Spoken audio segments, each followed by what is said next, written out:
All right. You Timed that pretty well. Make the whole I do. ending video to it. It's I fine. always on my OCD doesn't let me not edit it when I upload on YouTube, so I have to download and put it into Houdini, or not Houdini. You're using Houdini for video editing? Yeah, How? Da Vinci. Da Vinci, Houdini, Socrates, they're all the same, right? Whatever. Good evening, everyone, and welcome to episode 61 of the Pathfinders podcast. I am Tree0311 here with my partner in crime. Hello, everyone. What? I am Did we Nazeris. just become best friends? Yep. Brennan G, starting us off with a sub at the beginning of the episode. Thank you so much for the sub and the support, Brennan G. Good to see you. Hope you're doing well. Thank you for your support. Unfortunately, has got the sound alert drowned you out, but that's fine. They know who I am. It's fine. Yeah. If they don't, they where have you been? Yeah. But yeah, we are the Pathfinders, and we are charting the way through all the nebulous information surrounding Star Citizen, Squadron 42, and their development. And actually, I need to sit up a little bit. There we go. It's very interesting. Why do people watch this show? This one specifically. When we do monthly reports, go read it yourself. Why are you listening to us read it? I don't understand. It's fine. If you guys have some reason why you actually like following along with us reading, just verbatim reading the monthly report, let me know. It's the whether context. Here on Twitch or YouTube or whatever. Let me know. Mm-hmm. They like the context, and they like the rapport and our faces. Yes, it's Nazeris' hair and my lack thereof. Let's see. Yeah, I got some for both of us. It's fine. But yeah, so this evening we are going to be covering the monthly reports for October for Star Citizen and Squadron 42. We're a little bit late covering these because there's a lot going on. We're almost a month late. Yeah, we've both been covering CitizenCon, and we did get a podcast out earlier in the month, thankfully. And I did the Veterans Day stuff for Armchair Admirals and Generals, and November's just a busy month for everybody. But yeah, we have barely talked since the last episode we did. What have you been up to? I mean, that is kind of on par with how we run this show. Yeah. Let's see. So I've been going through my reacts to the CitizenCon. There's a lot more information than I picked up on watching it live. A lot more. Yikes. Let's see. They snuck a lot of stuff in there. If you don't watch each presentation 2 or 3 times, you're gonna miss stuff. And even then, there's that gets you to the 95% catching the details. It's just crazy. Yeah, it's. I can't wait for the hair stuff. The customizer specifically, not just the hairs, but customizer. And they were I did the math on the hair, how fast their hair pipeline is now. They can, assuming they do at the speed that they did right before CitizenCon, they can get 2.6 hairs out a day. Mm-hmm. It is went from 1 taking 40 days to 2.6 a day. Yeah, that is just insane. That's with the workflow being that good, they can do a lot of hairstyles, but it also allows those artists to, we don't, to spend more time on the hairstyles they want, tackle things that are more complicated. But those artists are the character artists, so they're not just doing hair. It frees them up. Actually, there is now a hair on department. Okay, well there you go. Yeah, but it also it allows them to utilize character artists for other things besides just hair. But they are going to want their library to be just huge. Yeah. So now there's the character artists that they don't have to worry about hair, and there's a hair specific department in the character teams that is their entire job. And so that lets them do stuff like the different ethnic hairs from all around. So they get to start tackling these things that a lot of other games don't have time or budget to do. They just go with the basic set and move on because again they don't have time or money. Star Citizen is because otherwise it's both a lot more work. Yeah, for sure. Back hair when I need some realism. Oh my god. And there goes 5 more years development. Oh man, chat. Yeah. So the only thing I want from hair, and obviously my characters in games always have hair because I don't have hair in real life. But the only thing I want from hair is if my character has long hair, I want to be able to choose to have a hair flip animation when it plays the animation of taking my helmet off. Take the helmet off, put it down, do that. Yep. I want that. And that was something I said after looking at, I was halfway through the hair presentation. I'm like, these hairs all need bespoke idle animations. Because whether it's, take my headphones off, whether it's pulled back or out to the sides, you'll have different, reset animations, whether it will be over the ear or just drag back.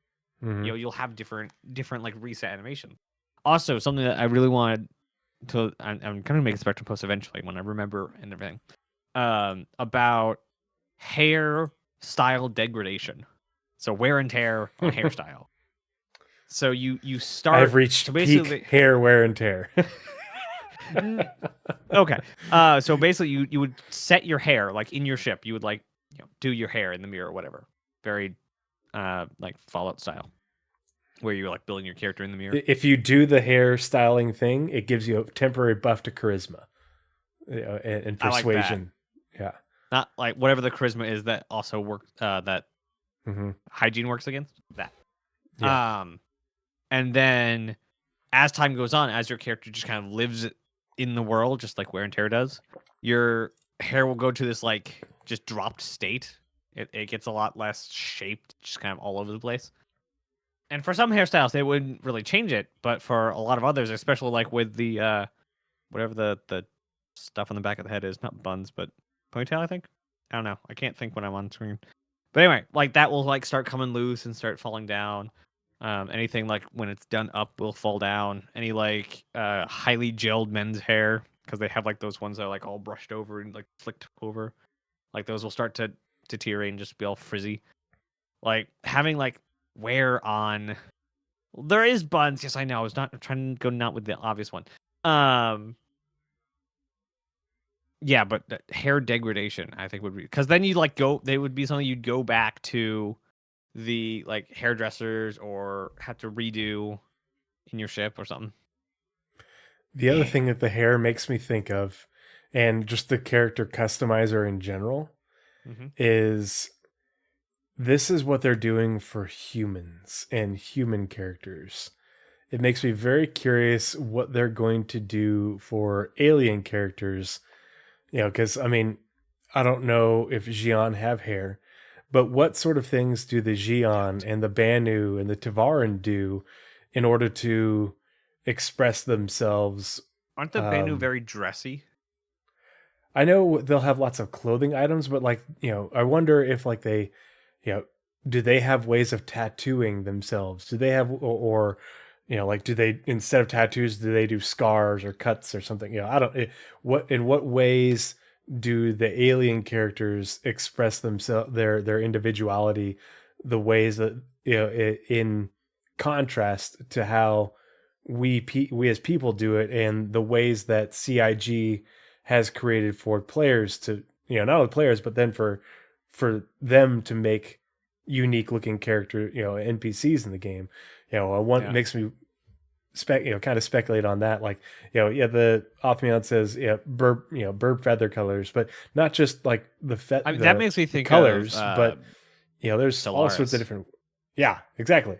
Yes. Speaking of that, we need to do a Stellaris camp, a Stellaris playthrough on stream. Let's do it sometime. Let's do it. because I'm a starting Stellaris next nut. year, sometime early next year, because it's now finally the season when work gets stupid. Yeah, I can imagine. And it'll be stupid till after Christmas. So and Hyperlight Drifter says -10 to Charisma for choosing a specific haircut. Star System would never do that. They'll never negative you for choosing something about yourself. They will, however, give you negative points for letting whatever that choice is degrade. So yeah, whatever haircut you had, you lose the buff ruined. that you had beforehand. You'll reset to 0 or whatever. Yeah, I love Stellaris. I haven't played the new Star Trek game that's like essentially Star Trek Stellaris. I will eventually, but I love vanilla Stellaris. It's just a really great game. Yeah. -500. What do you mean? I've seen some just absolute fireman buns. So like, no. No. It depends. It depends heavily on the face wearing it. Like, oh, what was there was a Hitman character. I think it was the rock guy, the rock band guy. He did. That was a great one. That was good. And then there are certain people that can do long hair and just absolutely make sense. And there are other people that like don't make that work at all. Doesn't matter what gender you are, or some that do and some that don't. Moto skull. Oh, jeez. Eventually, we'll just get like a completely custom hair engine. Like eventually, like posts like all 3 episodes of Squadron, we'll just get a hair editor engine, and we'll just be able to like just sculpt the hair in the editor. Yeah, what did he say in that segment? The barbershop simulator or whatever. Something like that. Yeah. Yeah. I kind of joke, but that was a big thing on ship when I was deployed, because like there's like a little room that only gets unlocked on certain days of the week where you can go in and cut. There's barbers chairs and countertops and things for plugging in clippers and mirrors and sinks for washing your hair and stuff. And that's where you go on certain days of the week to meet up with whoever the people in your unit are that are capable of cutting hair. And it was, and it's a tiny week. Yeah, and it was a tiny little compartment. You could maybe fit in, like 8 to 10 people there. Like 4 to 6 waiting in line. 2 to 4 getting their hair cut, depending on what ship you were on, and a couple of people cutting hair. But it was a social hour. It was a social thing, and that was one of the few social spaces you could go to on ship to get away from your berthing. I went Moto Bic my first pump, burned the scalp bad and quake, picking Lay's potato chips off my dome. Yeah, well, I don't go anywhere without a hat. Like you see, this head is almost never not covered when I go outside. If the weather's nice, I'm wearing a ball cap. If it's cold like it is right now, I'm wearing a beanie. Always. My dome is never not protected. A, because I don't want cancer, and B, if I bump into something, I don't want to take a chunk out of my scalp. Yeah, waxing nostalgic. But yeah, let's go ahead and get into the monthly reports, and because they are definitely not thinner over the Idris plans. Idris plans. Let's see if there's a barbershop on it. But yeah, these monthly reports are thinner than normal. They're shorter, but they do have some fairly impactful things. Let's see, if looking at it, okay, so we'll start with the PU, switch that over. All right, and switching real room. Lance criminal shit to do. No time for a comer. And so, Chad, if you're wondering what a lance criminal is, it's a colloquial term for lance corporal, which is a E3 rank in the Marine Corps. And the military in general has what's called the E4 Mafia, which is just all the enlisted rank 4 people are we can get you anything, we can find you anything. We'll get out of trouble as easily as we get into trouble. We know where everything is, know how everything works, and it's also the E3 and E4 rank are the most populous, the largest. There's more of them in the military, but in the Marine Corps, because the Marine Corps is poor, it's the E3 is the Lance Corporals because we don't promote as readily, and so it's called the Lance Corporal Underground. And so they call them Lance Coolies, Lance Criminals, all that sort of stuff. Just there is one room. E3 was the best rank in the Marine Corps, E4 in the Army. So yeah, there's one room that I can't really figure it out what it is. What are you talking about? In the Idris. There's only one room that would make any sense to be anywhere you can cut hair, but that might it's definitely already used. I just don't know what it says because it's too blurry. Well, and the Idris is a much smaller ship in terms of but there's 80 people in here. You're definitely gonna need someone. Someone has to cut hair, but there's 80 people on there. But on the on the little deck that I was on, the LPD, there was 300 sailors and 500 Marines. Yeah. And that's the little one. The LHD was at a zero. Not as it was several times that much. It was about 4 times as many sailors and 4 times as many Marines. But yeah. Oh boy. Hyperlight Drifter says, "Can we get some subs in here? I got a few buck." Subs? Subscriptions or sub sandwiches or submarines? Submarines. So, what is the difference between a marine and a submarine?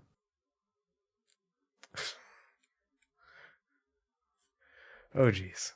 All right, switching screens. Monthly reports.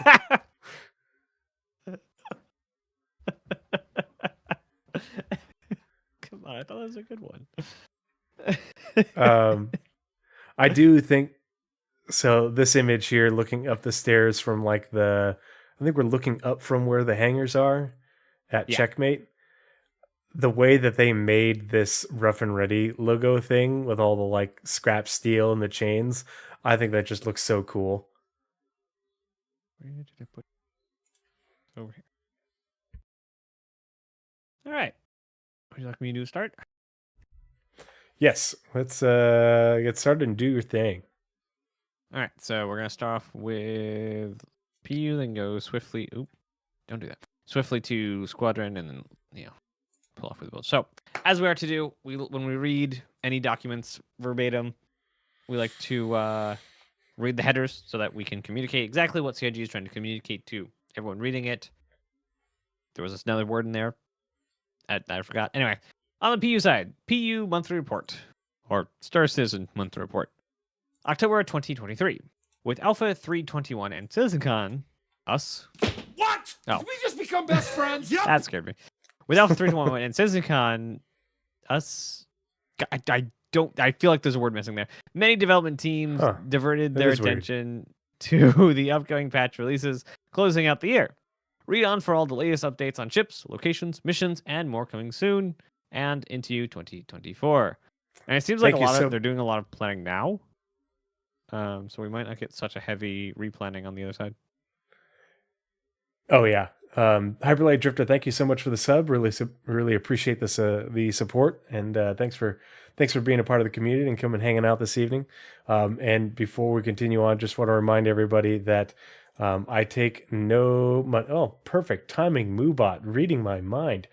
I take no money monetization for myself. I donate 100% of it to charity, to stackup.org. So your subscriptions get you out of watching ads, and that money goes to stackup.org. If you do watch the ads, that money goes to stackup.org. And when I do get a payout, I donate it plus some of my own money to round it up to the next highest $50. So I'll be, I just got a payout and I need to take care of that. So I'll be doing that soon. Nice. Yeah, off me on. Though you probably should with your new twins coming soon. Yeah, it's something that has crossed my mind. I forgot to say about that. Yeah, congrats. Thank you. Appreciate it. Yeah, Uncle Nazeris. Gonna have an entire gonna have an entire crew there pretty soon. Yeah, I'm gonna have. It's literally a fire team. Oh yeah, fire team leader and 3 more, and I'm gonna have an entire fire team, and or a bunch of turret gunners. And I told my wife someday when we get our forever house, we're gonna have a little gaming room with a great table for board games and puzzles and stuff. But then there's gonna be a bunch of desks in the corners for doing LAN stuff and playing PC games. I cannot wait to see all of you doing Star Citizen at the same time. Yep. Yeah, it's going to be. I mean, the community is used to seeing Boone come up and climb up on my lap and say hi, on stream, and he loves to do that before he goes to bed. But it's going to be pretty wild to have that many, because we intended to have the getting pregnant again was planned. Obviously, having twins was not, and that was just crazy luck. Twins run in my wife's family, but yeah. Oh, very interesting. Yeah, there's quite a few of them through the generations. So, not going for an interest crew. No, as soon as I will be measure families in crews of ships. Yeah. Do you have a extra small, medium, or large family? Do you have an Aurora crew, Freelancer crew, Kraken crew? Yeah, Perseus. I mean, not wrong. Could probably crew Perseus at this point. But yeah, so thank you, and it's gonna be a wild ride. I'm definitely gonna go under the knife when the time comes, because not having any more. That's it. Twins is gonna be rough. Yeah. So yeah, let's do the Squadron 42 header. Sorry. All right. Tangent. So as far as the Squadron 42, welcome to the October Squadron 42 development report. It starts off so much more peppy. I feel like I should be like a carnival announcer. Anyway, enclosed, you will find the details on the latest progress made across the campaign, including the updates on updates to ship repair, animations, a key combat sequence, and medical scenes. Thank you for your continued support of Squadron 42. Sincerely. And this counts as both of them, CG Communications. Ship repair animations. This is key. And medical scenes. Yeah. Oh God, yes. I can't wait to see that. Hopefully it's not made too often, but we've talked a lot about NPC crew and engineering gameplay, and it's good to see, because these animations are going to be universal from character to character, whether it's a player character or an NPC character. And so that it's good that they are working on these sorts of things, because a lot of them will cross over for us to use with our characters, but it's also they're building the animations. They're not bespoke animations, and they're making things systemic. And so when you have NPC crew, they're already going to have a lot of the work done for those crew to be able to repair your ships for you, barking orders at them. So I think they had mentioned something during CitizenCon that made me think that NPC crew are a lot closer than we think. I think the biggest thing missing for AI crew right now is ways of dispersing commands. Mm-hmm. But I'm pretty sure they're pretty up there with their ability to do things, because they can traverse on and off ship. They know what needs fixing, and they can react to different situations. So they are very close to actually being able to be NPC crew. Yeah, a lot of the work has already been done for Squadron 42 and for other things. It's a matter of putting it all together into a holistic feature. The other thing that I'm really looking forward to seeing is they showed us in the AI panel how they talked about the trait system, and they specifically said these are just the combat traits. We've got however many other traits that aren't combat related. I want to see what that table looks like. Yeah, they also said that those are the traits, and they said this in the panel, that these are also the traits that you'll have to manage when you're running your own crew of NPCs. So, Star Citizen as a colony sim changed my mind. Yeah, colony sim and colony sim on the ship. Like the only question I have, and I'll have to start writing up a how I design video for it, is how do you start a command? Like, do you have to be in the command seat? Loudly. Like, do you have to be in the captain's seat? Like, with if an it's an angry all crew, pointed finger. Do you have to like pull up the wheel and go to crew commands? In which case, how does the game know who's in command? How does it know who's the captain, who's the XO? So I probably should start. Look at me. I am the captain now. Should probably start running up. Yeah, Mike Lansing. Knife hands intensifies. Yes. Knife I'm not hands. talking about command. I'm talking about like pre-command. Like, and my favorite, the finger snap point. Oh man, that gets him good. Or the Peter Burke the two fingers. What was it in? There was another fiction I know that was a lot of that. I just watched it. What did I just watch? All right, so it starts out with you on the squadron side. Okay. See, this is what happens when we don't talk hardly at all in between episodes. Then we start rambling and going off topic. What? We never do that. What do you mean? Yeah. So for AI content and this is for Squadron 42, and this is only in the Squadron 42 report, right? Yeah, I'm looking at the. Yep. Okay. So AI content Squadron 42 in October. AI content's focus was on reviewing the functionalities showcased in the I Held the Line video shown at CitizenCon, specifically the Stanton's hangar, medbay, and new gym area. Ah, God, the medbay, I love that little clip. Yeah, makes me happy. I don't remember seeing the gym area. I don't know if I missed that. I don't remember seeing a gym area during the I Held the Line video, but maybe I'm just forgetting something. Anyway, for the hangar, the team concentrated on the visual quality of the deck and utility crew animations. This involved fine-tuning their interactions as they go about their tasks, such as repairing and inspecting the Gladius.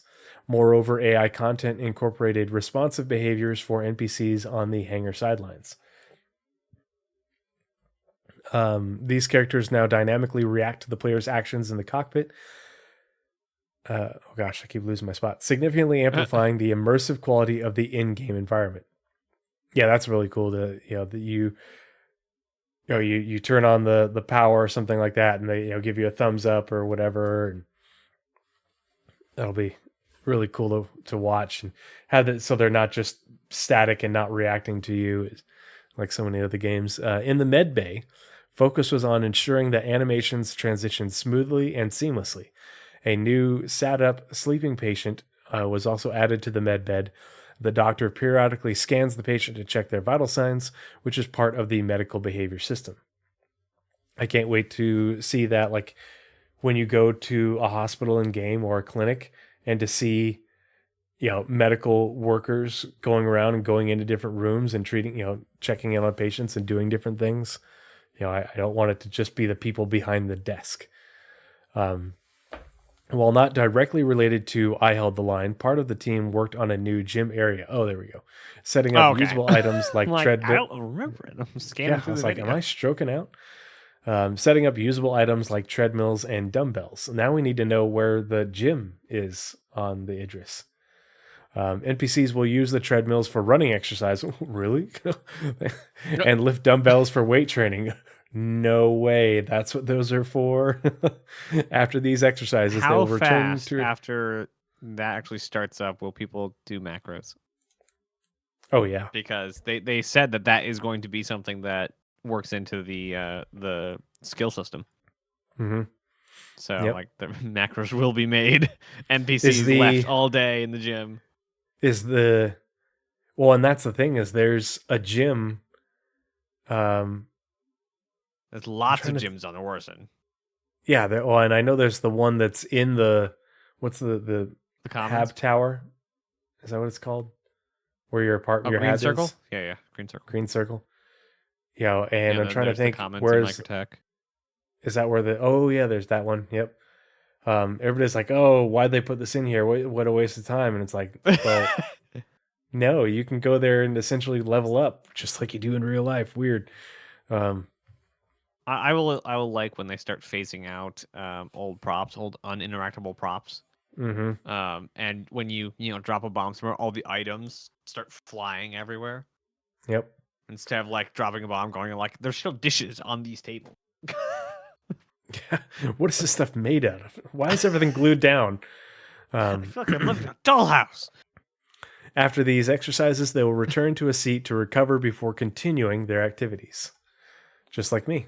Always need to recover. Or right away, and depending on what happens.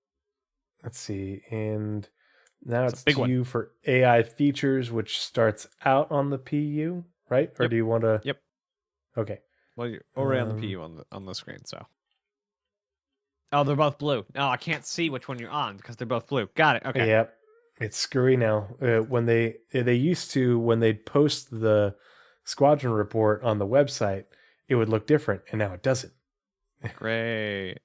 I want to see an actual drill instructor become a designer for Squadron 42. I mean, it's not impossible that there is already one on there. Okay. We will have change of quick tangent. Yeah. When we get the 6th platoon single player campaign, because it's going to happen. Don't try and tell me otherwise. It's not listening. It's your Pegasus. It is. It's going to happen. It's one of many things that are my Pegasus. But we're going to get a 6 platoon single player campaign. And remember, like in so many FPS single player campaigns, you have like a boot camp segment.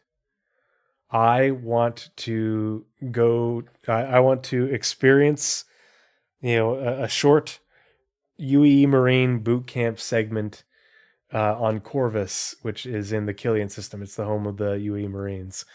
I want to see that, even if it's like just a few segments, like you do this and then you go back to your bunk for the day. There's some social things, and then you wake up and you do the next thing, and there's an extra, final, like a culminating exercise before you ship out. Just like a 30-minute part of the campaign that introduces you to all of that would be so cool. I want to meet a UEE Marine drill instructor. That'd be badass. What era do you want this game to be? Oh, no, I modern. Okay.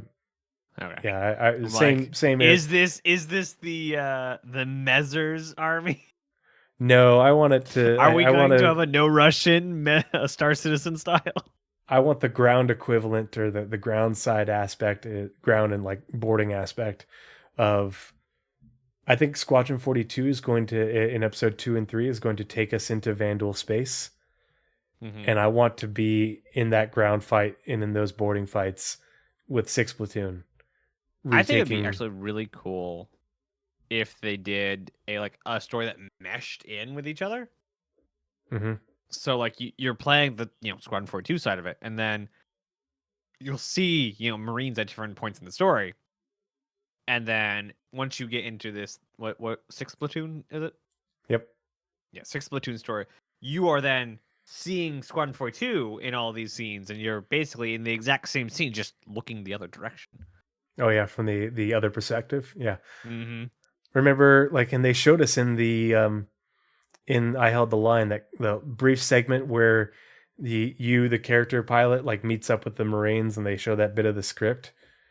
Like if you got to play that scene as one of those Marines, and you're like, wait a minute, I remember this bit.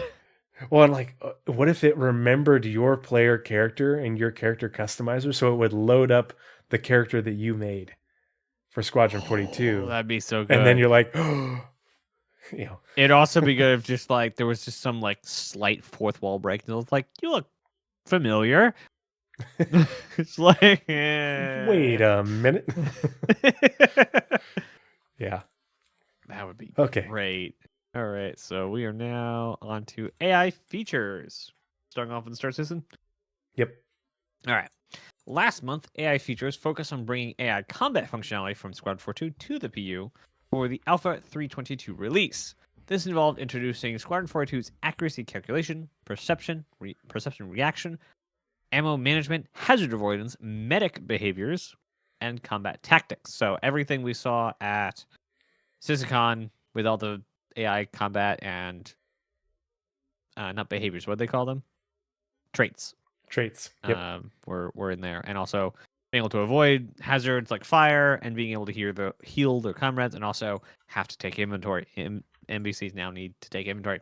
A quote from the AI feature team: "We're really looking forward to you getting your hands on the AI and the update AI combat and providing us feedback on it." The AI feature team. We're not really getting our hands on it as much as putting lead into them. It's fine.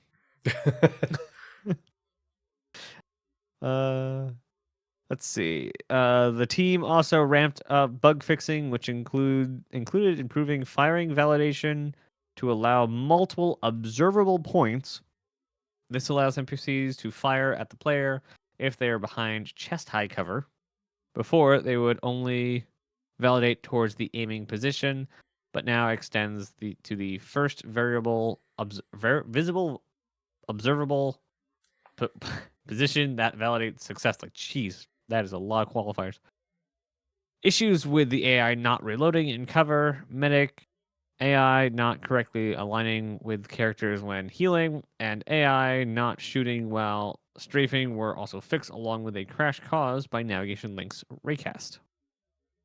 A new structure for AI combat dialogue and wildland was implemented, and the flow of first reactions before combat when standing in a visible or in a usable was closed off. The team continued to polish the retargeted animations for Pyro's female combatants and civilians too. Female combatants, that's great. We can actually have a little variety in the game. That's something that Stanton does not have. What? Soon TM. Yeah. All right, then onto the Squadron side. Yeah, that was all the Star Citizen side. That's just the stuff they're working on for Star Citizen. That's not even the stuff they're putting in the Squadron yet.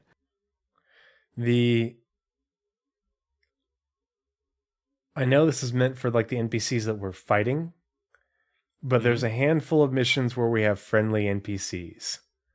Nice. I'm waiting to see if, because they recognize is this applied to the, obviously I would never do a mission on behalf of Hurston Security and help them out, but if I were and I got downed, would a Hurston Security medic come and revive me once their behavior triggers them to do so?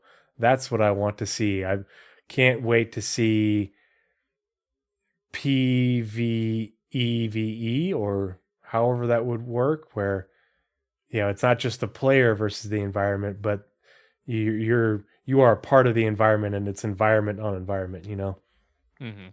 Yeah, that'd be PvEV. Yeah. Yeah. All right, you switched over? Back over to Squadron 42 for more AI features.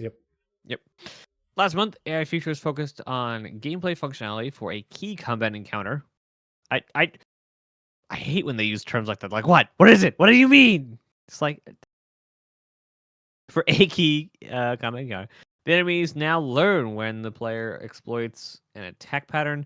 Damage rates were increased, and weapon cooldown was decreased to ramp up the challenge over the course of the fight. The collision avoidance system was also implemented to allow the enemy to navigate around obstacles that the player can use in the fight. Are we fighting a Titan?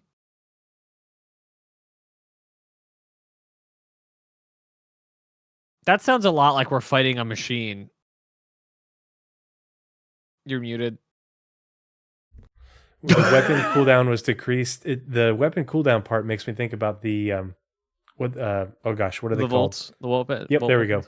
we go. Yeah, the volt weapons. So, collision avoidance though. So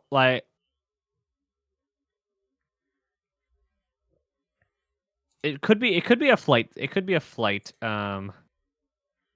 fight, but this sounds like I'm just thinking like we're ducking around cover and we're fighting some dude in a Titan suit. I don't know, it's just what's in my head. It's all what's in my head. Anyway, the team then made balance changes to fight tactics TPS. What is TPS? Queries so that the different tactics, pusher, strafer, and defender, feel more distinctive. Good. I don't know what the TPS part is. TPS reports. Got to get them turned in.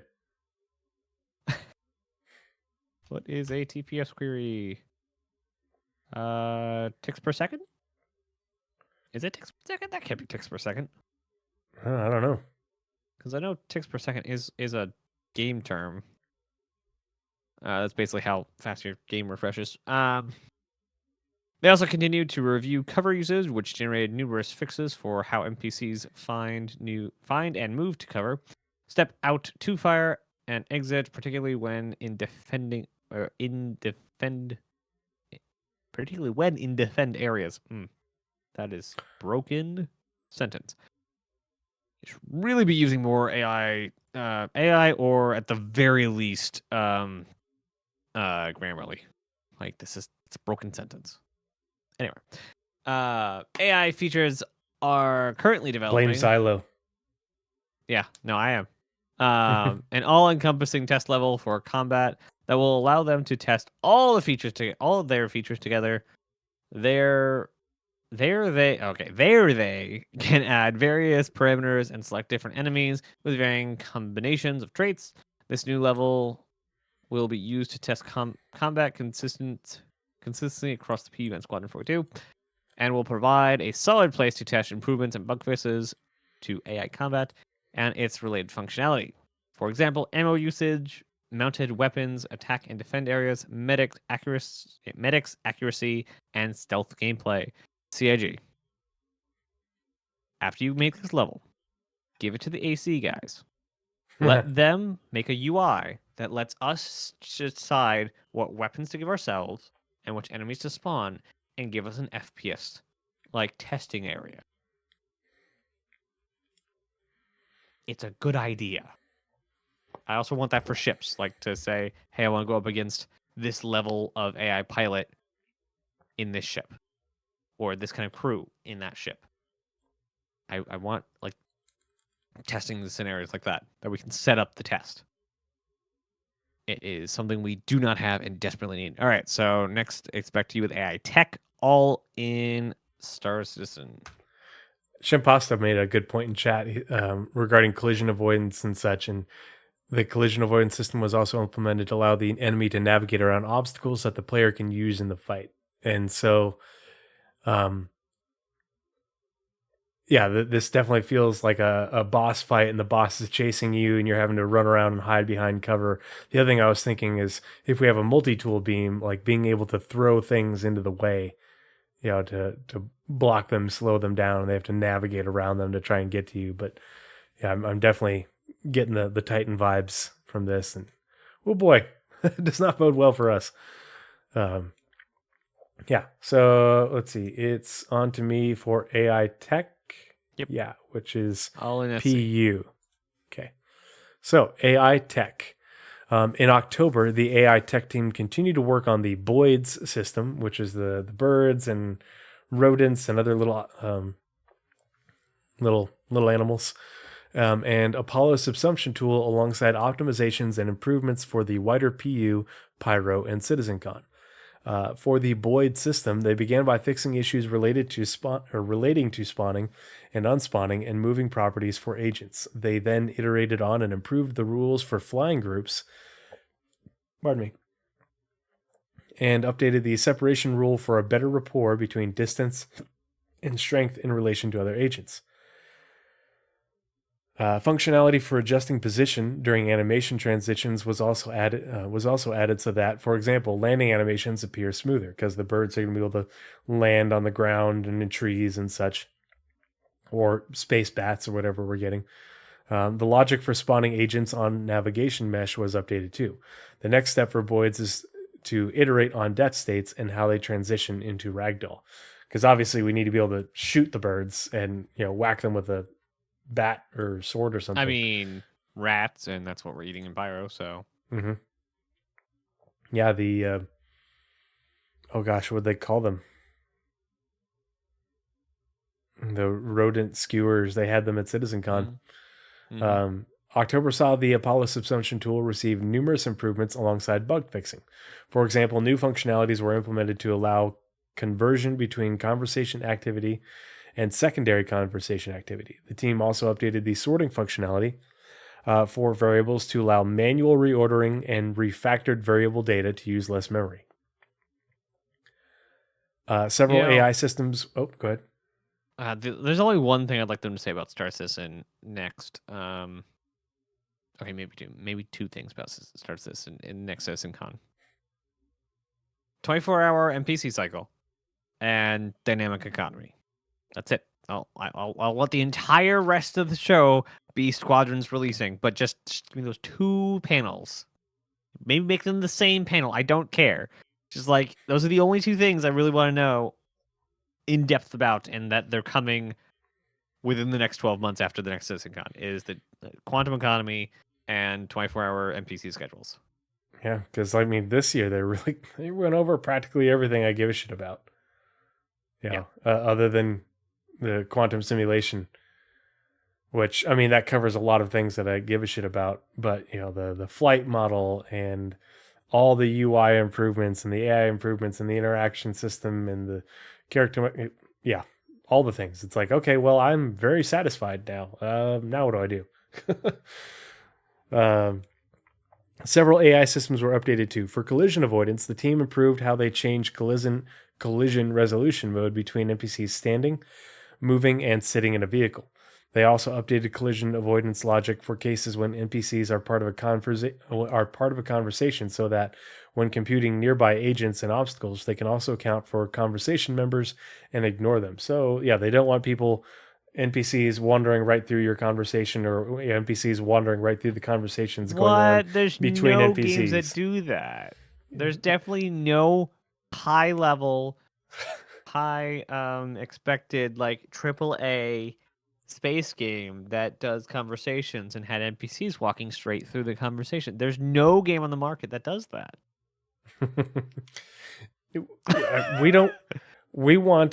I want my old school rude NPCs who don't give a crap about the conversation I'm having with another NPC. I want them to walk right in front of me and push me out of the way and not say a thing.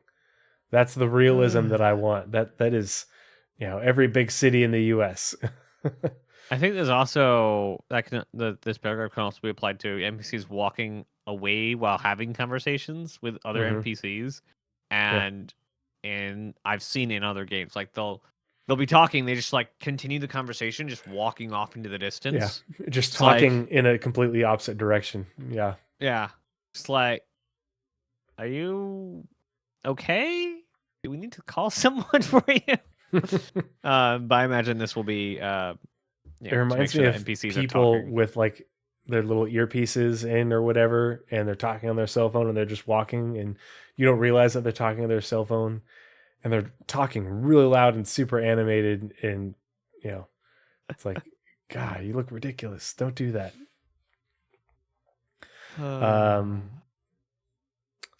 Let's see. On behavior side.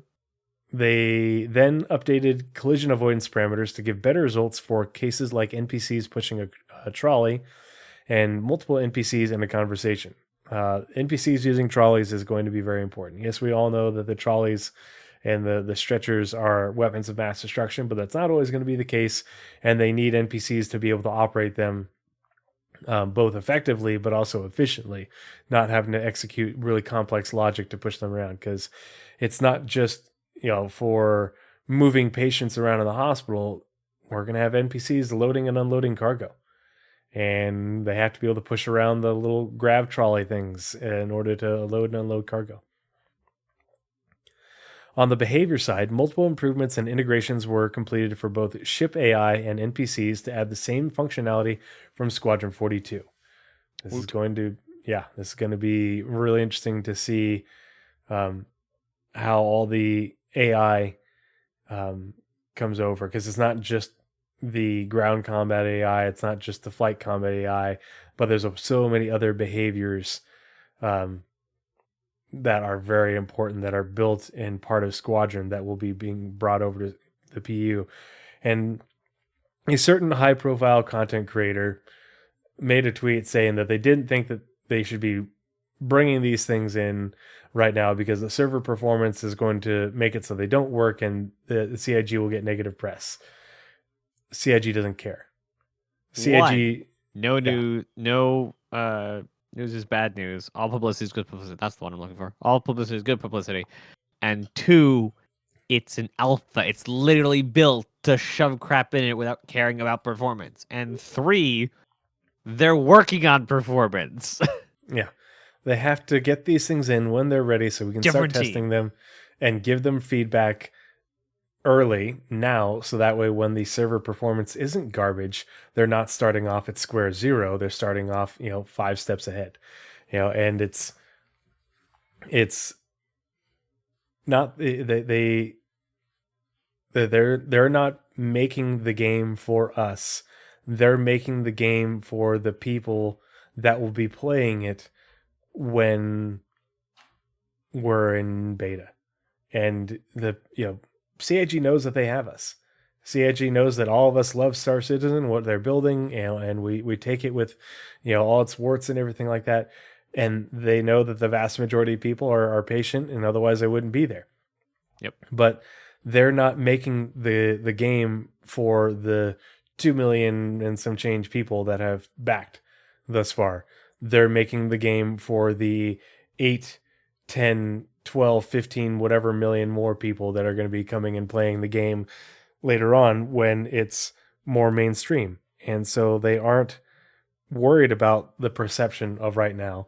They're more worried about being ready for when the game is farther along and those people, those many more millions are going to be coming in. There's 4 million accounts. There's not 4 million individual backers. It was at like definitely nowhere near that concurrent or peak per month.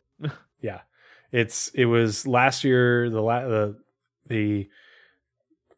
letter from the chairman last year was like 1.75 million backed accounts, and we don't know how many of those are duplicates, but Xylo has said that they have a way to track and accurately estimate for how many are duplicates, and they know that there are quite a few, but it's not a lot.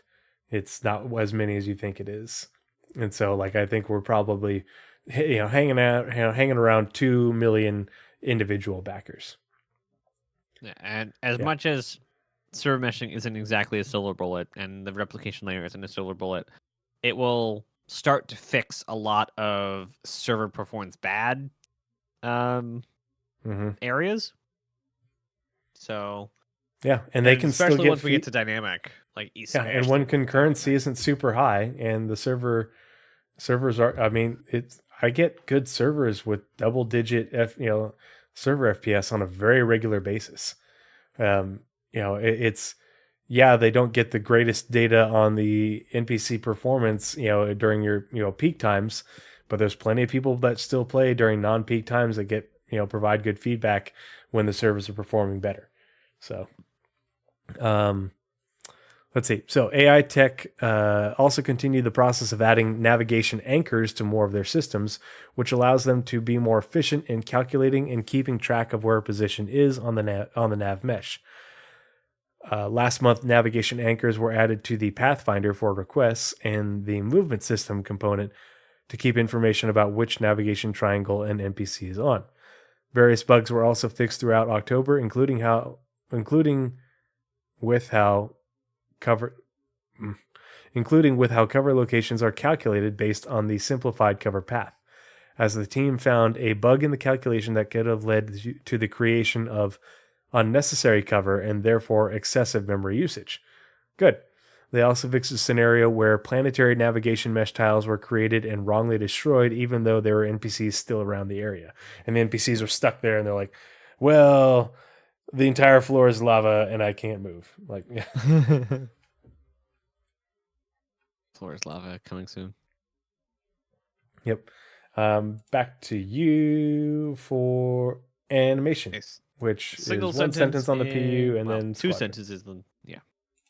On the Star Citizen side, the animation team spent the month delivering facial animations for combat AI, including female combatants and various background characters. They also planned out the required actions for some new characters. That's, again, in Star Citizen. Or creatures, not characters. Creatures, new creatures. I can read. So let me read that again. They also planned out the required actions for some new creatures. I know you have grazing animations, CIG. Give us the Kalzi Grazer. Okay, then on the squadron side, when they say new creatures, it makes me think that they're talking about the new creatures that they haven't told us about, because they have talked in the character art, I think it was, about new creatures in recent months being developed, and now they're being, they're planning out and working on the animations for those creatures beyond just the ones that we know about. So I'm very looking forward to seeing. We know about a lot of them. Yeah. Like, and they need to make a lot of creatures to make things believable. You can't just have like a planet with 3 or 4 animals on it. But okay, so that's what I want to see next year at Squadron. I want to see the creature pipeline. How are they going to make it so that they can make a lot of creatures and have a lot of creature diversity across the many different biomes of the many different planets with life on them, and then do that at scale. Yeah, no, that's yeah. Then we all just go inside. Chitlins. Brennan G is like, creature pipeline is henceforth known as chitlins. Why? Oh dear. Okay. Squadron 42 animation. Hold on. Yep. I'll pull it up. Say when.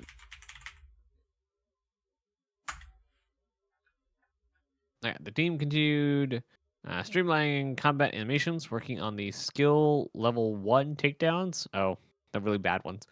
As well as interactable animations in the environment.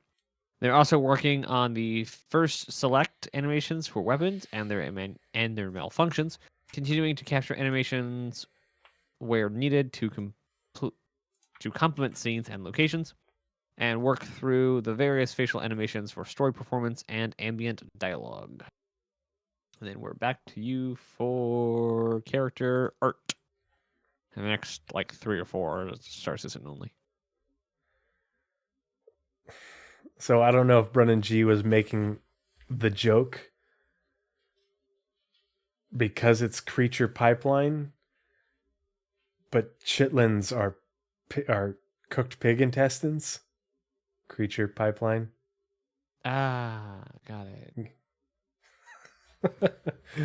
I was picking up what you were throwing down, Brennan G. I got you. Wait a minute, yeah, it's Southern food, and you live in what, North Carolina or South? I forget. Me, I live in North.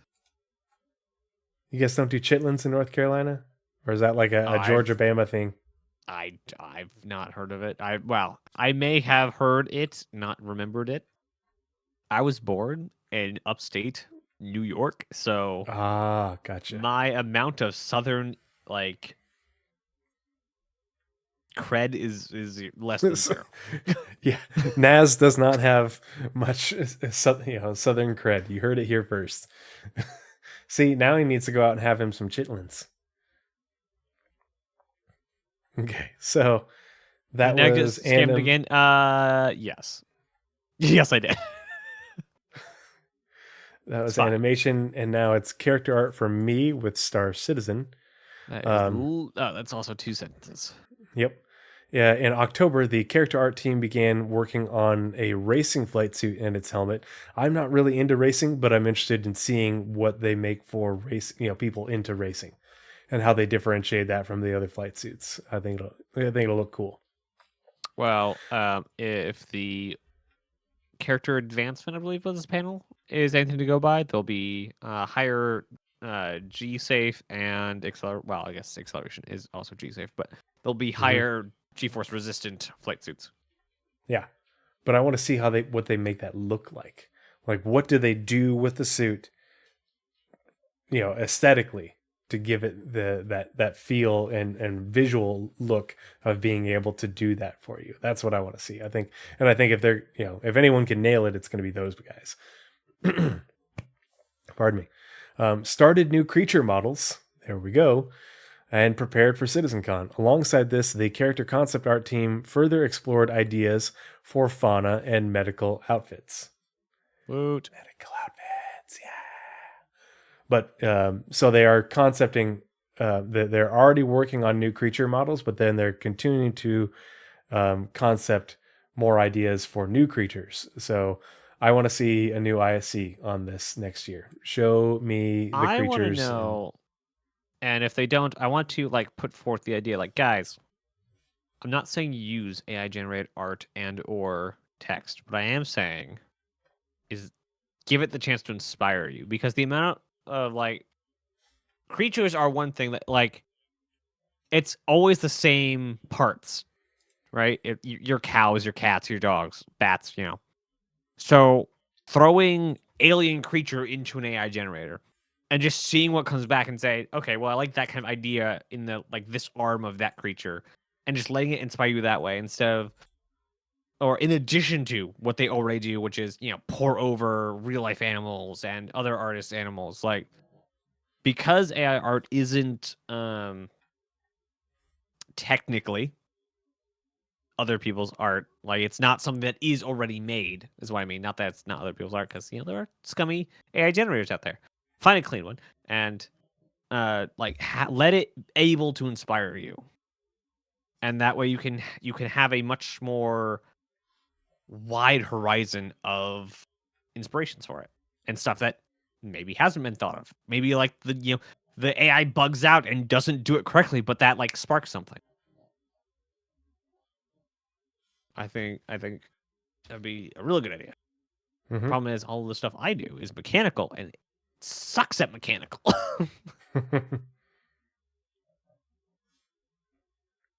All right. So ship AI. Nope.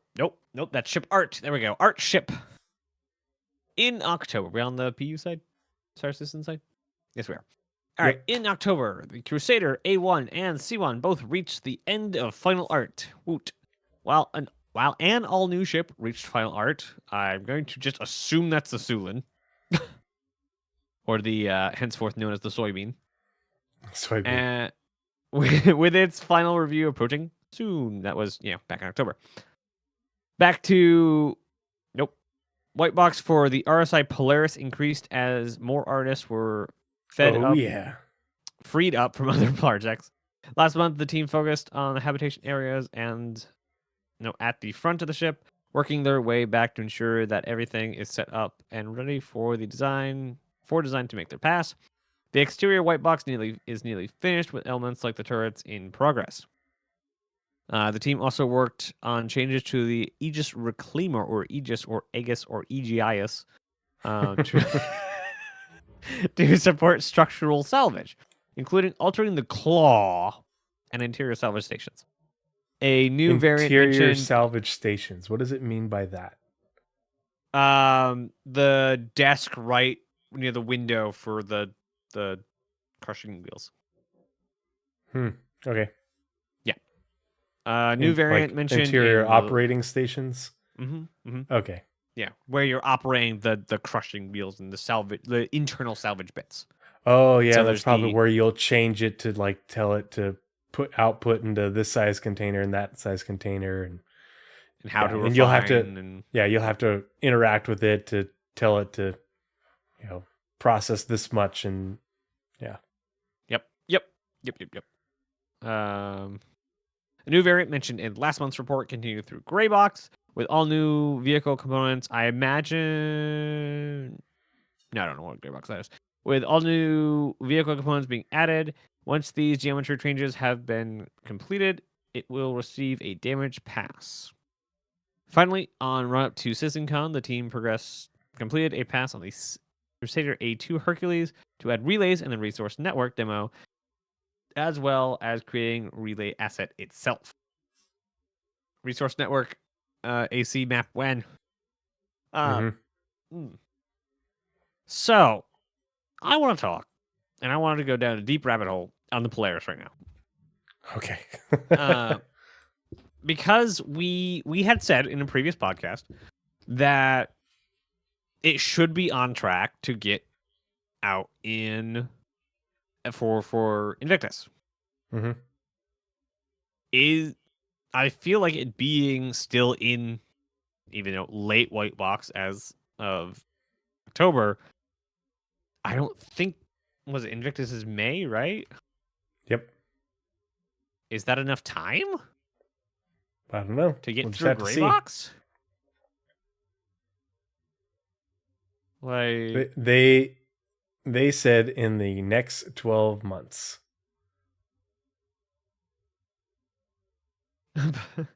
So it's realistic. Unless it's going to release at CitizenCon next year, it wouldn't be able to be in the next 12 months because there's no way they're just going to drop it randomly in the middle of summer. So they started adding more people to it. 1, 2, 3, 4, I don't know. 5.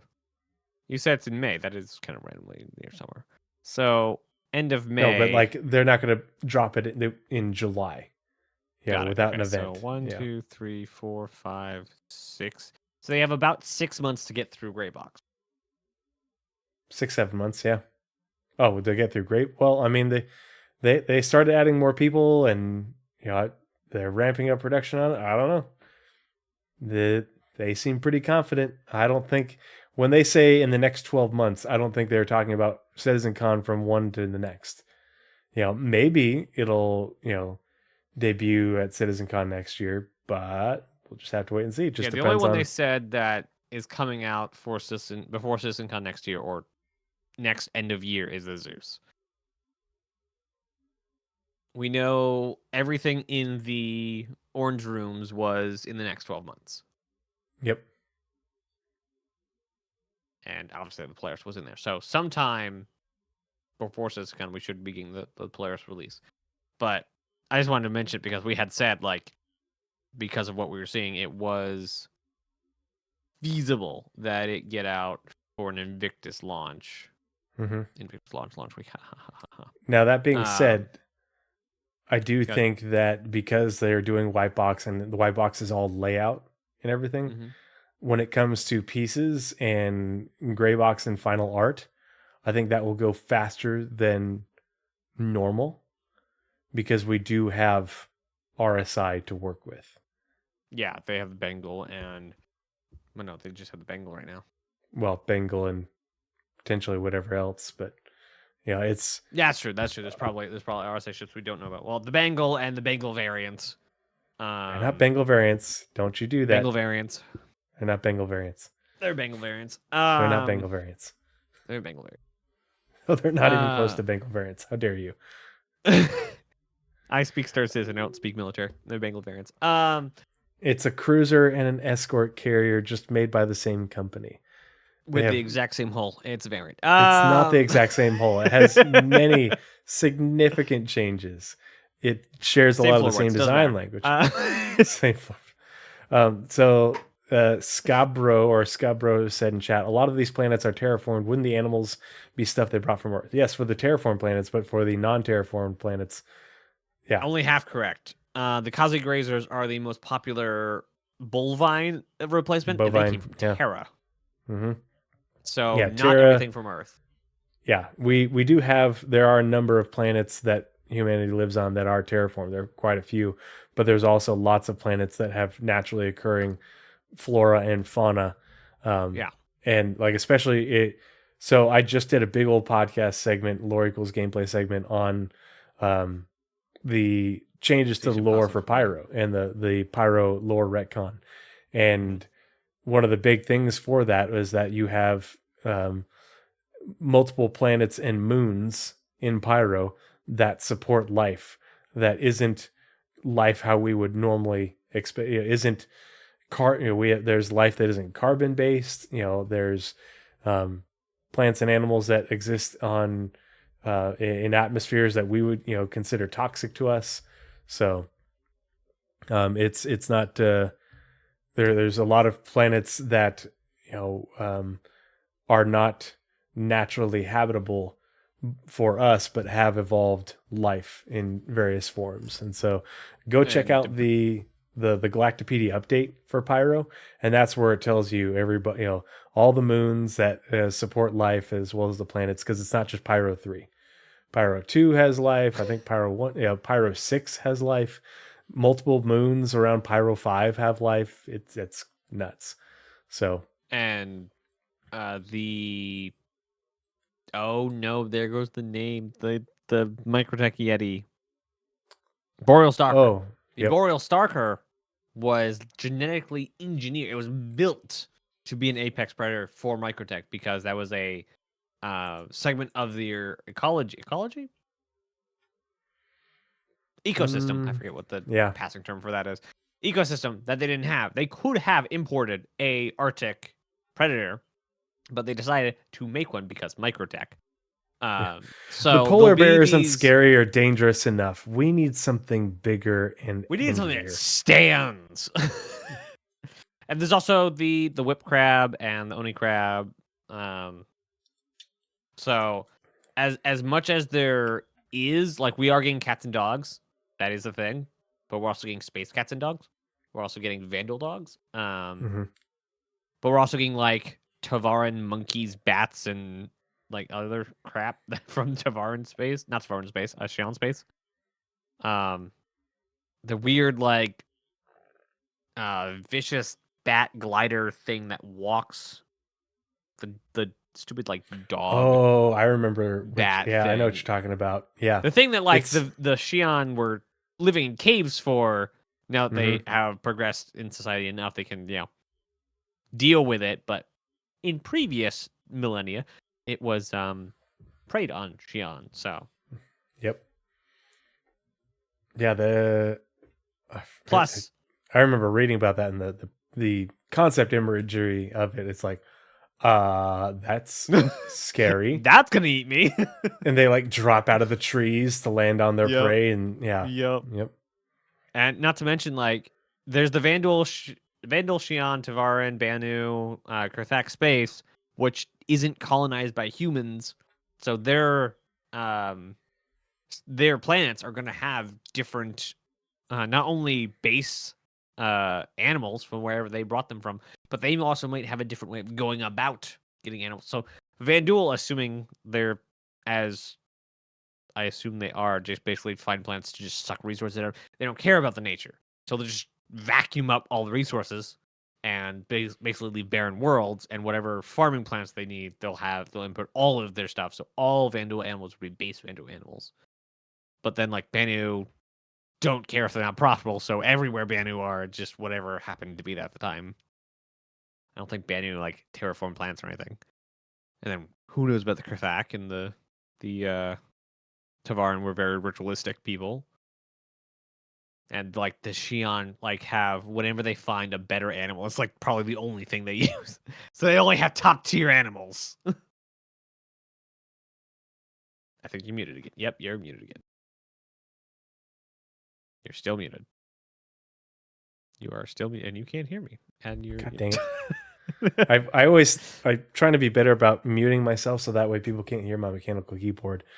Yeah, that's the Tokiai, literally animal. It translates literally animal that creates genuine fear, sometimes known as a Ryla jump beast.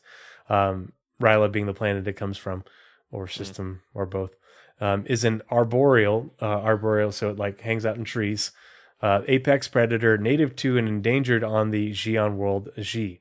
That's their name for it. It is now conserved and flourishing on Koli. It feeds on smaller herbivorous forest creatures. It glides from tree to tree, using its formidable claws to latch onto unsuspecting prey.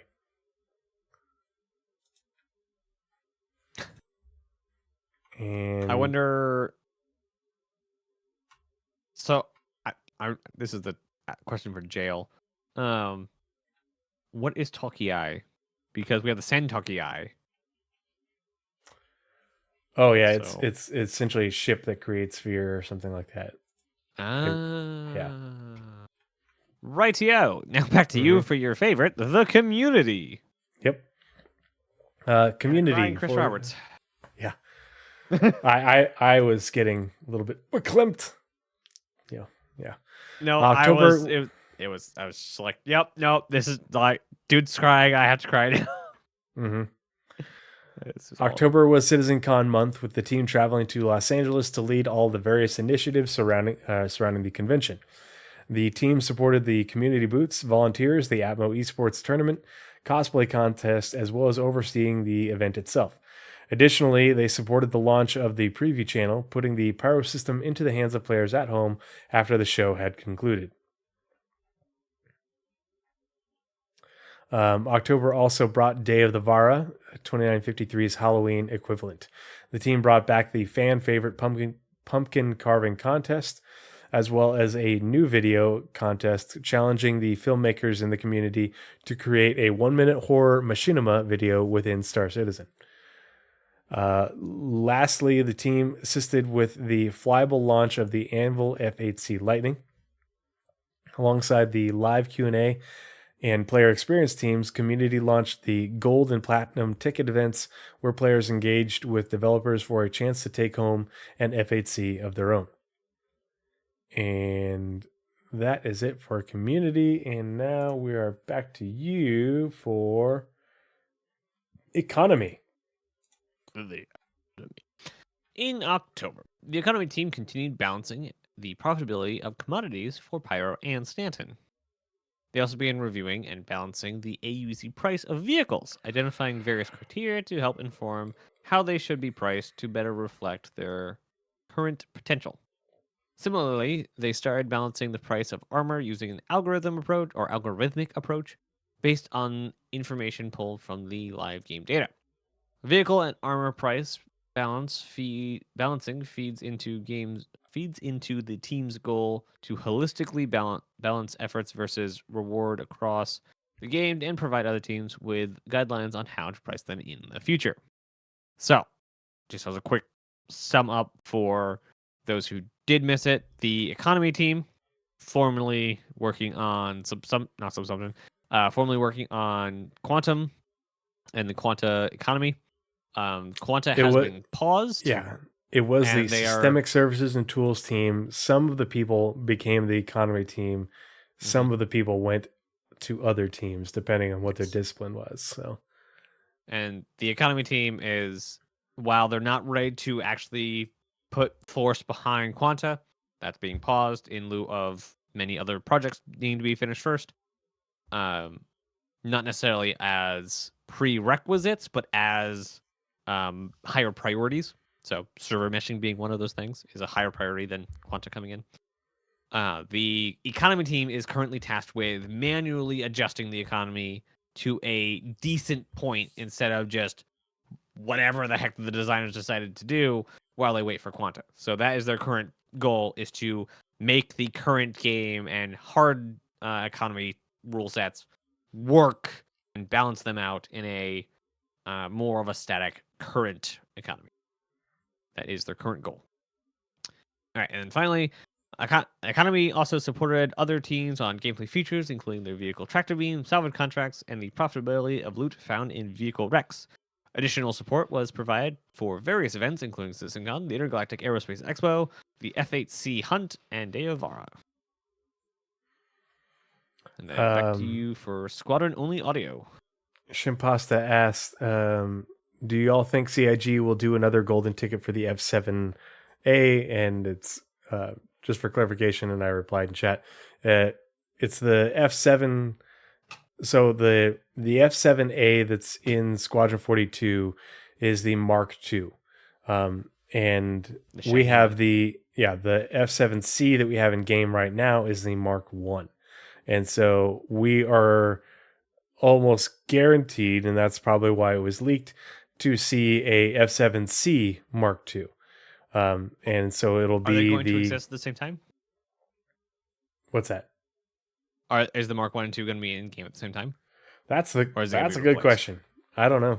I we're think to like Mark 4 on the Constellation. We don't have all the previous marks. Yeah, and I mean the older constellations are a lot older, but I do wonder if they're going to sell. Because obviously, like the F7A Mark II, like we know that the F7A Mark II has more powerful hard points than the F7C that we have. Even the F7CM has reduced hard points compared to the F7A. Now the only thing that I think they might do different is give an F7, make an F7C, Mark II, and make it be more comparable to the F7A, but still be neutered compared to the F7A, because that's how Anvil does everything. Is all of their ships that they build now, they make a civilian variant. The Valkyrie we have is the civilian version of the military Valkyrie that came out decades after the initial production of the Valkyrie. The Carrack that we have is the civilian version of the original Carrack that they made for the military Pathfinders and and UE government explorers, and it's not the same one that they would be using. The Liberator is actually a civilian ship; it's not a military ship. But the Gladiator that we have is the T8C. It's not the T8A, which is the military Gladiator. So that's the thing that people need to understand, is that the Anvil ships that we have are all the C versions of them, just like the Lightning is the F8C. So that is part and parcel for how Anvil does things. They release a ship to they build a ship under contract to the government, usually particularly the military, and then they make a civilian version, which has been neutered, because the UE government doesn't want the civilians to have the same firepower as the government does. But also, it lets them release a much cheaper ship to civilians because the government paid for the R&D. Exactly. Yeah. It is. Eat that, Aegis. It is free money for them to make a civilian version, because they are just, okay, well, we're just going to neuter it, and now you can sell the civilian version that the government contract paid to develop, and you make a ton more money because you're able to sell a whole lot more of them. Yeah. Remember, folks, always spade and neuter your F7Cs. Yeah. But I think the big draw that people have for the F7A Mark II is the aesthetic, is the upgraded aesthetic, the look of it. The body kits that let you upgrade your F7C to look like an F7A, but it doesn't upgrade your components or anything. It's just a body kit for it. Those sold for $25 when they sold those back in the day. It was a charity event raising money for some veteran or military charity, and now they sell for hundreds of dollars. I have one. And so they know that if they sell an F7C Mark II that looks like the F7A and just has weaker hard points and can't equip, the same military components or whatever, however they end up doing it, they'll make a mint. Will it be as much as the F8C sale? No, I don't think so. But it'll still be popular because people love the F7A aesthetic, and they know that. Yeah, how art imitates life. No joke. Okay, so that was economy, and now it's audio for me on the squadron side. No, we don't get any audio for Star Citizen anymore. No more audio. Yep, we're just gonna play it's all squadron. Ultra realism. Yep. Throughout October, audio implemented and polished sounds for I Held the Line. Using our newly created multi-band compressor, we improved the weapon sound effects across all guns in Squadron. We also designed some more cinematic assets and provided Foley to key animations throughout the trailer. Tech Sound Design spent time ensuring the tech demonstration videos had the proper sounds and the desired synchronization and timings occurred. Vast improvements were also made to the team's vehicle systems.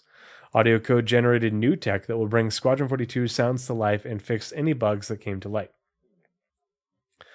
The dialogue team supported content polish for CitizenCon by fixing bugs and implementing the latest dialogue recordings. They also plugged in the breathing system to provide a more immersive experience. Development of the Walla system continued too, which will help to create a lively experience as players explore the world. October's work included a series of internal test recordings. Internaled? Yeah, heavy breathing.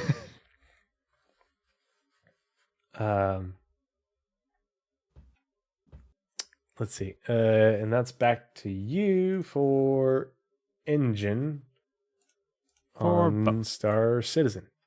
Yeah, or both. Same engine. What? That's that thing. The majority of the engine team's work last month involved preparing for CitizenCon. I wonder why. Because there definitely wasn't anything that happened at the beginning of CitizenCon that had anything to do with the engine. All teams were headed. When are they going to re-release that trailer? I know, right? God, I mean, it's good. Chris. It's Chris. So like, he's gonna watch it 50 times, and he's like, "Oh, the NPC. It's like one too many steps. Like, gotta rerun it, because the entire demo is one shot." Yeah, that's what's not one shot throughout the engine. Like, it is crazy. So every time they like have something to fix, they have to re-record a almost 30-minute long video to fix one bug. Yep. So the turnover is insane high. All teams were hands on deck to deliver features and support other teams on work related to what we showed at CitizenCon. This is always an interesting time as it is very stressful, but also rewarding when everything comes together due to the focus effort, the engine team. The core engine team primarily worked on bug fixes for their libraries, including some long-standing memory leaks on the live server. The physics team focused on delivering improvements to the Maelstrom destruction system and cloth and the hair tech. Way too many ands in there. I'm kind of upset they're not using the actual names of the tech now. Star Engine, Star Cloth, and Star Hair. Lastly, the Entity System Tech team supported the online teams to deliver the server meshing demo while continuing to work on the editor entity streaming. Interesting. Editor entity streaming? Just mean streaming in the editor? Yes. Yeah, they talked about in previous reports where they are enabling entity streaming in the editor, so that way the editor is more performant and entities stream in and out of it, just like the game. Ease. What? Editor entity streaming. Ah. But yeah, that way, because like we've seen them working in the editor before and how like the performance is just garbage. It's because they have so many entities. I they don't know stream Star has a thing. I don't remember where I've seen it. I know it's a thing though. What's the thing? Star Hab. Star Hab? Yeah. What's that? It's a thing. I don't know, but I remember it's a thing. It's a thing though.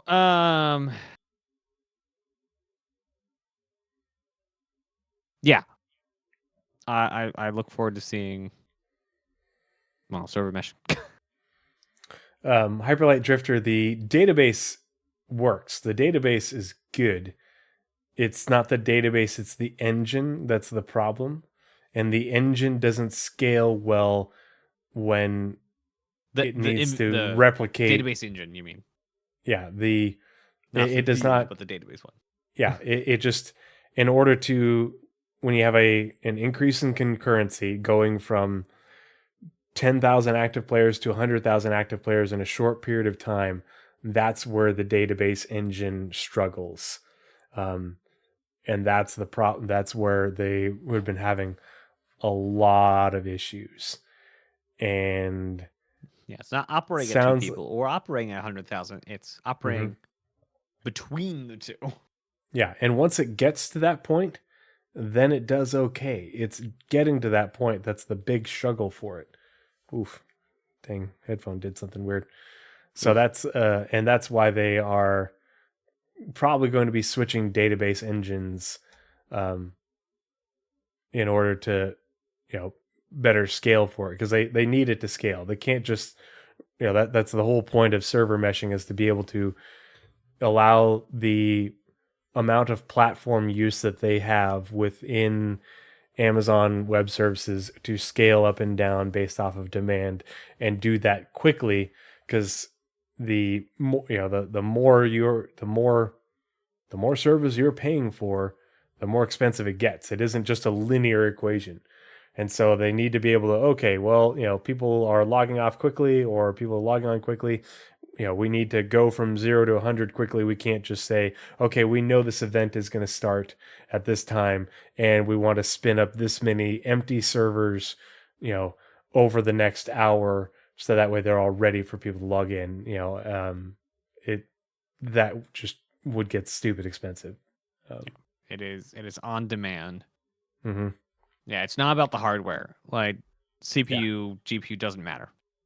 It is all about the software and what it's software entirely possible, because there are plenty of different databases that handle far more increases in traffic and do just fine. That's part of the reason. Star Citizen is how much stuff they're trying to scale at once. Mm-hmm. Like when you're just when you have, like, let's say Google, and Google goes from, when the US is asleep, to hundreds of thousands of searches per minute to billions per minute. It's fine. It's a search. Those are very efficient. But when it's trying to track, like, location, geometry, what all the player has, it's not as simple as a web search kind of search engine thing. There's a lot more data involved in moving that stuff over to and from the replication layer. Yeah, the cutting the server population wouldn't change anything. It's not the individual server population. That's part of the reason they increased the server population. They found out that it's just as efficient, if not more efficient, to have more people on a server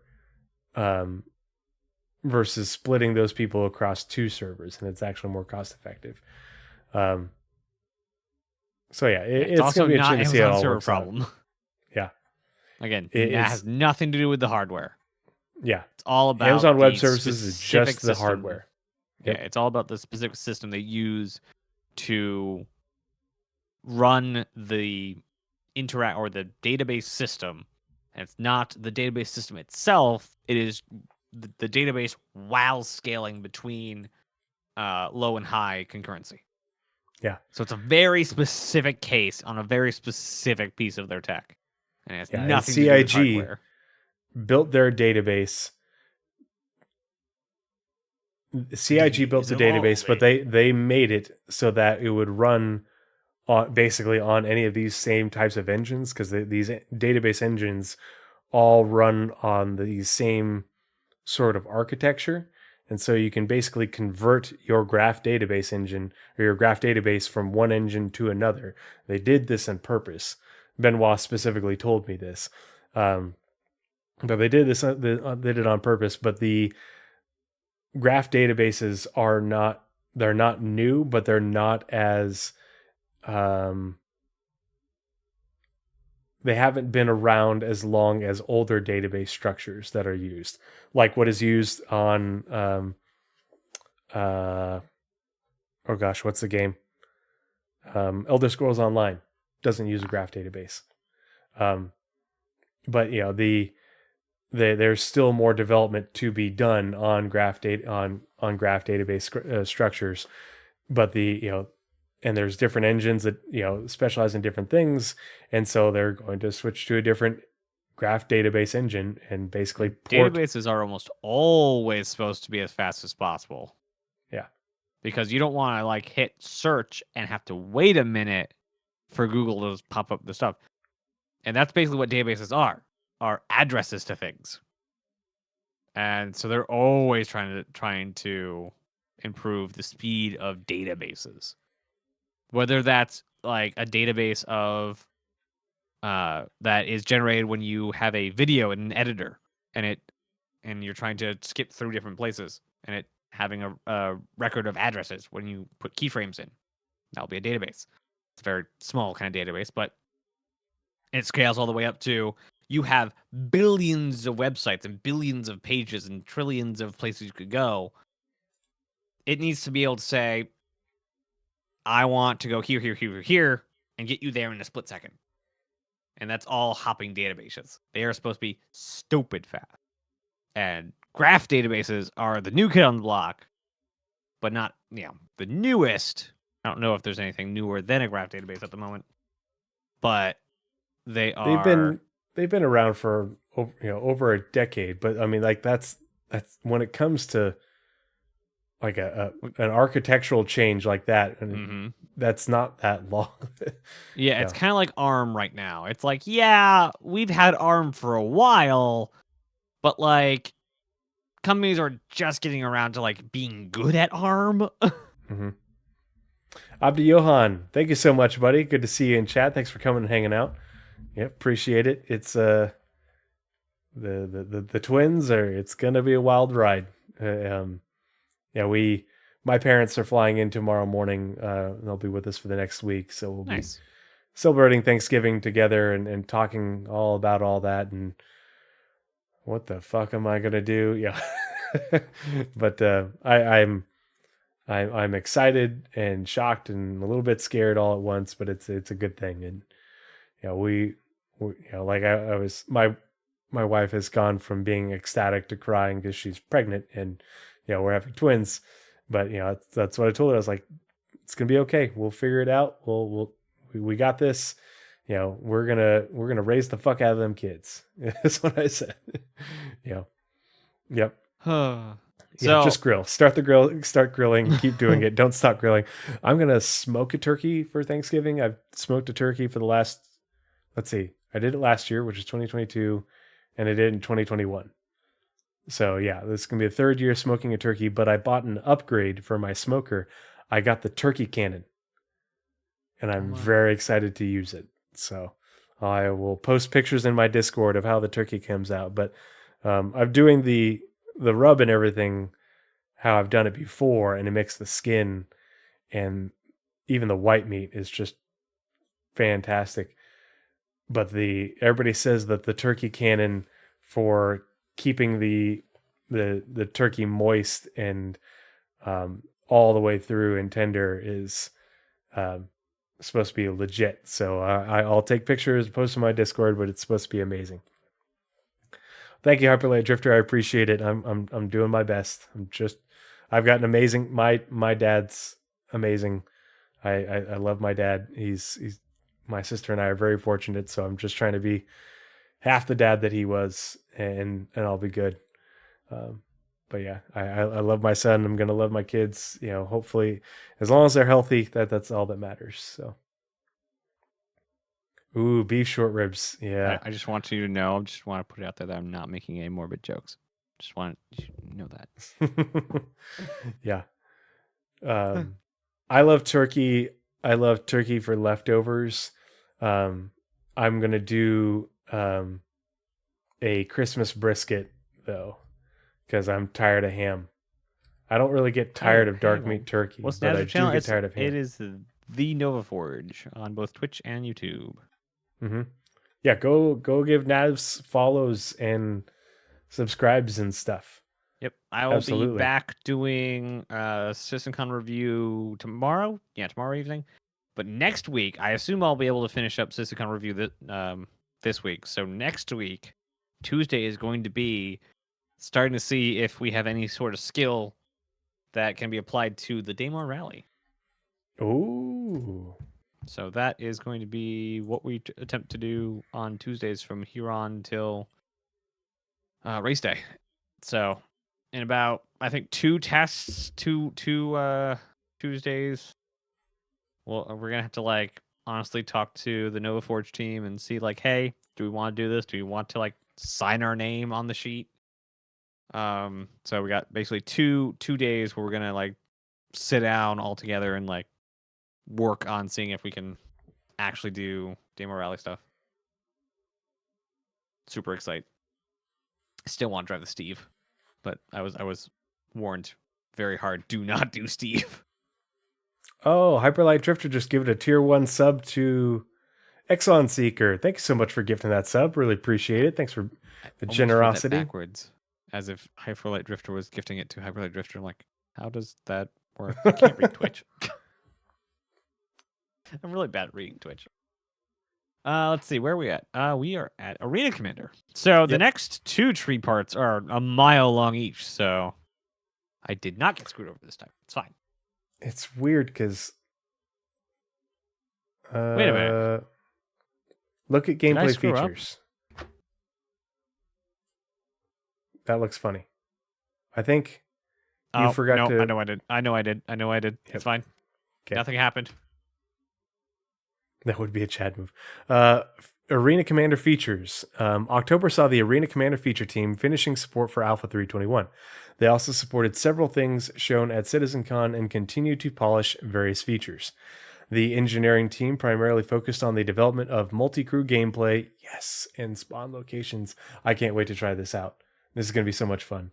Even if it's just doing Vandal Swarm in a Hammerhead, it'll be fun. And I'm excited. Or, 2 people tank. Yeah, that too. Yep. Honestly, I really, and it's a really dumb basic move, but I'm really looking forward to Carrick play in Arena Commander. Carrick play? Yeah. Because the pilot doesn't have guns in the Carrick. So you have to rely on your turrets. Oh. I mean, the Hammerhead doesn't have guns either. Just has turrets. Yeah, but it's a gun platform. Although it does have missiles. I just really want the Carrick. I don't know. I like the Carrick. I'm just waiting for the Carrick to get its update because every time, I really liked the Carrick when it came out, and then it gets older and older and gets worse and worse and worse as time goes on. Now it's like you have it out for an hour and the whole ship's falling apart. The elevator's turning sideways. And then we'll get updated with the resource management and new flight stuff, master modes and all that. And it'll be really good again. And, it'll get older and older and older. We got modularity coming soon, which will help with the cargo bay and everything. I have all the character stuff, which is going to need all the space inside, all the new medical stuff, hygiene, drones, that sort of stuff. Drones, food, drink, NPC crew, and all this other stuff. So the Carrick is gonna be really good, and it's gonna be good every time it gets updated. But that lag time is just intense. Yeah, especially because they really released it now. In 2019. Yeah. Just, like I said, if you like a ship, you want that ship released last because it will be the best when it's released last. Adding features such as locking and unlocking vehicles for spawning and seat selection within vehicles. Another primary focus was on custom matches. The team connected the remaining source code to the game code and began adding the final hooks into the UI, utilizing the new custom lobby UI created by design. They also created a new game mode featuring master modes and added various quality of life improvements and bug fixes for Alpha 322, including a rework of the friendly fire system. They also enabled the award service in the PU, which was most recently used for the Anvil F8C hunt and 999th Test Squadron badge reward. Finally, for engineering work was completed on the Solar Flare Hazard, which was featured in the Pyro Playground at CitizenCon. Interesting that the Arena Commander feature team was working on that. That is interesting. Yeah. Design continued work on multi-crew gameplay and spawn locations alongside engineering. This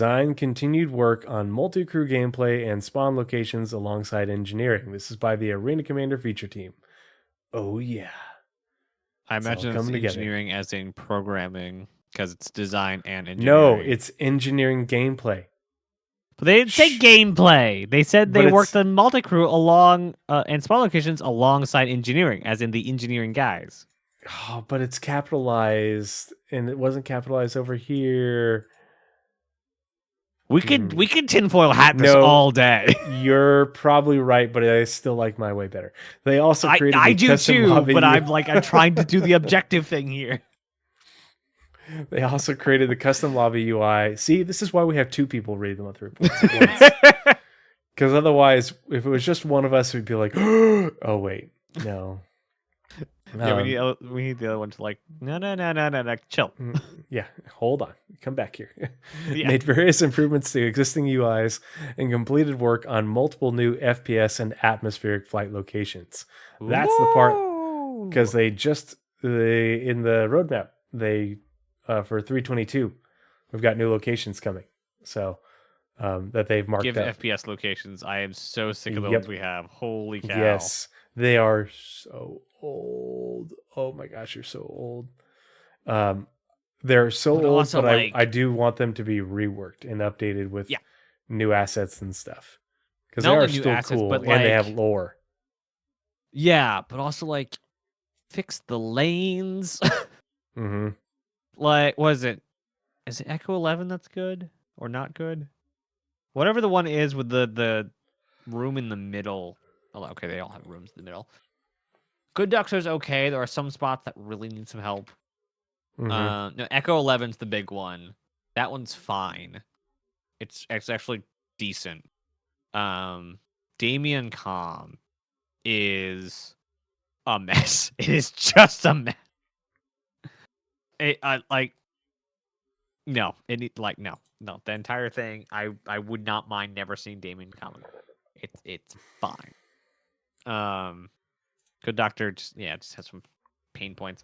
And the only thing I hate about the security post Korea is one of the sides with the big window, I think it is. The space looks good, but the pathing is this. Mm-hmm. And so you can't vault over the counters. So you have to go all the way down if you want to get from one end of the hallway to the other. Which means you're exposed walking, like slaloming down an entire giant room. Like, yes, that's the only long range area in the entire thing, unless you're up on the second floor trying to shoot into the middle room, which no one ever is in the middle room because it's a death trap. Like it's more tedious than fun area. It is not well designed. And it just is that one room. That's the only room I have a problem with. If they were to open up the doors and let you walk outside to the pads and around, or not even the pads, just like make the scaffolding and let you go in the scaffolding around the station so you can go out the airlocks and in the other airlocks, that'd be really cool. But that'd be like a lot of space to give the map. And that wouldn't really work for an FPS, but it was not well designed for like a close quarter combat focused map. It's good for nope. Yeah. Let's see. Another pass over all of Star Citizen's vehicles was done, which involved hooking up seats and tags with the information needed to enable multi-crew gameplay. For example, they updated scoring to account for multi-crew and better defined ship classes to include some that weren't previously featured due to requiring a crew to work as intended. A successful go, no-go was also achieved for various game modes and locations coming in Alpha 322, which we recently saw in the Roadmap Roundup. And that is it for Arena Commander features. And now it's you for gameplay features, which starts in the PU and then goes over to Squadron. Yep. And it was asked, Naz, what is your dream ship? My dream ship is not the Pegasus, but very close to the Pegasus. It is basically a large freighter with modular rooms that you can basically every single room. Let's go with like 15 rooms or something that are all modular, and you can pick exactly what that room is, whether it be bunks, cargo, science, gameplay, medical, whatever. And there are 2 cargo areas. The bottom area would be much like the Hercules, a roll-on, roll-off kind of setup, to where both doors open at both ends, and you can get stuff straight through, however you want to do it there. But also on top, so there'd be basically cargo bay underneath with the ramps. There'd probably be habitation, and then either on the same level or above it would be bulk crate storage. So that's where you would put all of your commodity boxes. So you have vehicle storage, large amount of vehicle storage, which you can use for crates. Large habitation with like 15 modular rooms, in addition to the necessary crew quarters and all the like bridge engineering and all that stuff, as well as bulk storage, and make sure you must include Jeffrey's tubes. That is the dream ship. What is your like wish list for dream ship features? Me? Yeah. Oh, I made a video about it. That's it. You just got to point. My top performing video of ever. Mm-hmm. Your the next great capital of your ship. Entire channel. Mm-hmm. Yeah. That legitimately did it. I need to make another quality video like that, but those things require a lot of time. Yeah, they do. That's why we made them. Yes. Okay. Yeah. Features gameplay. Last month, the feature team made significant progress on engineering gameplay. See, they said it this time. Aha. So the gameplay word this time, including the UI. They also progressed with structural salvage and are currently in the final phase of their vehicle tractor beam work. Remember, this is from October, so we know that engineering gameplay had, showed some UI and stuff at CitizenCon. Structural salvage should be in 3.22, and we now have the vehicle tractor beams in game. They need a lot of work, but they'll get there. I am ready and waiting and wish they had already done the nerfing to all the tractor beams. Because, geez, that little multi-tool is too powerful. We on the squadron side now?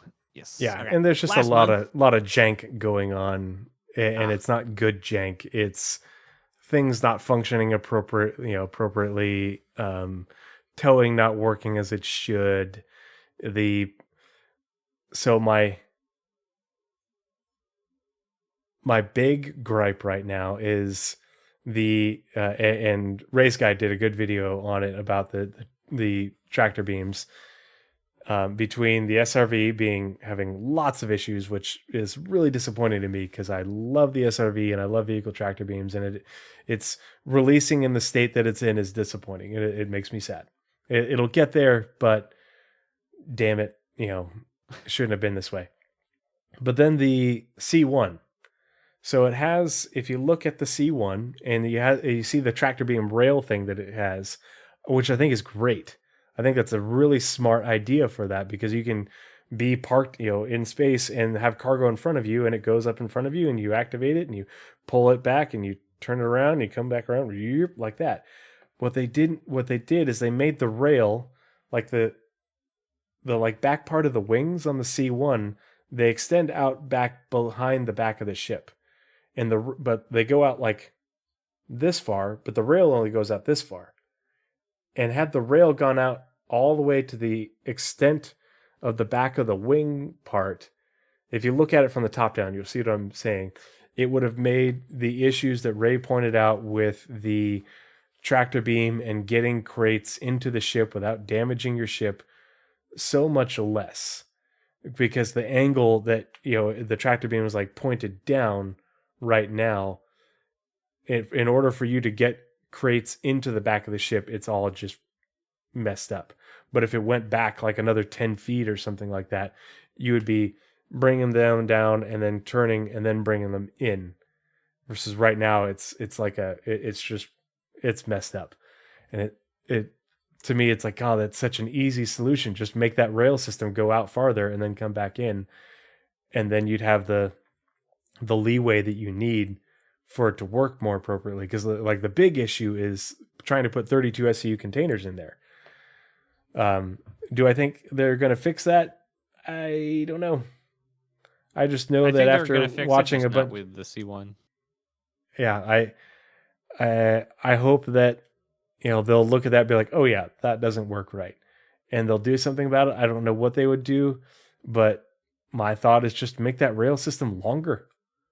Like, whatever you got to do to just make that system go out to the very ass end of the ship, and you're good.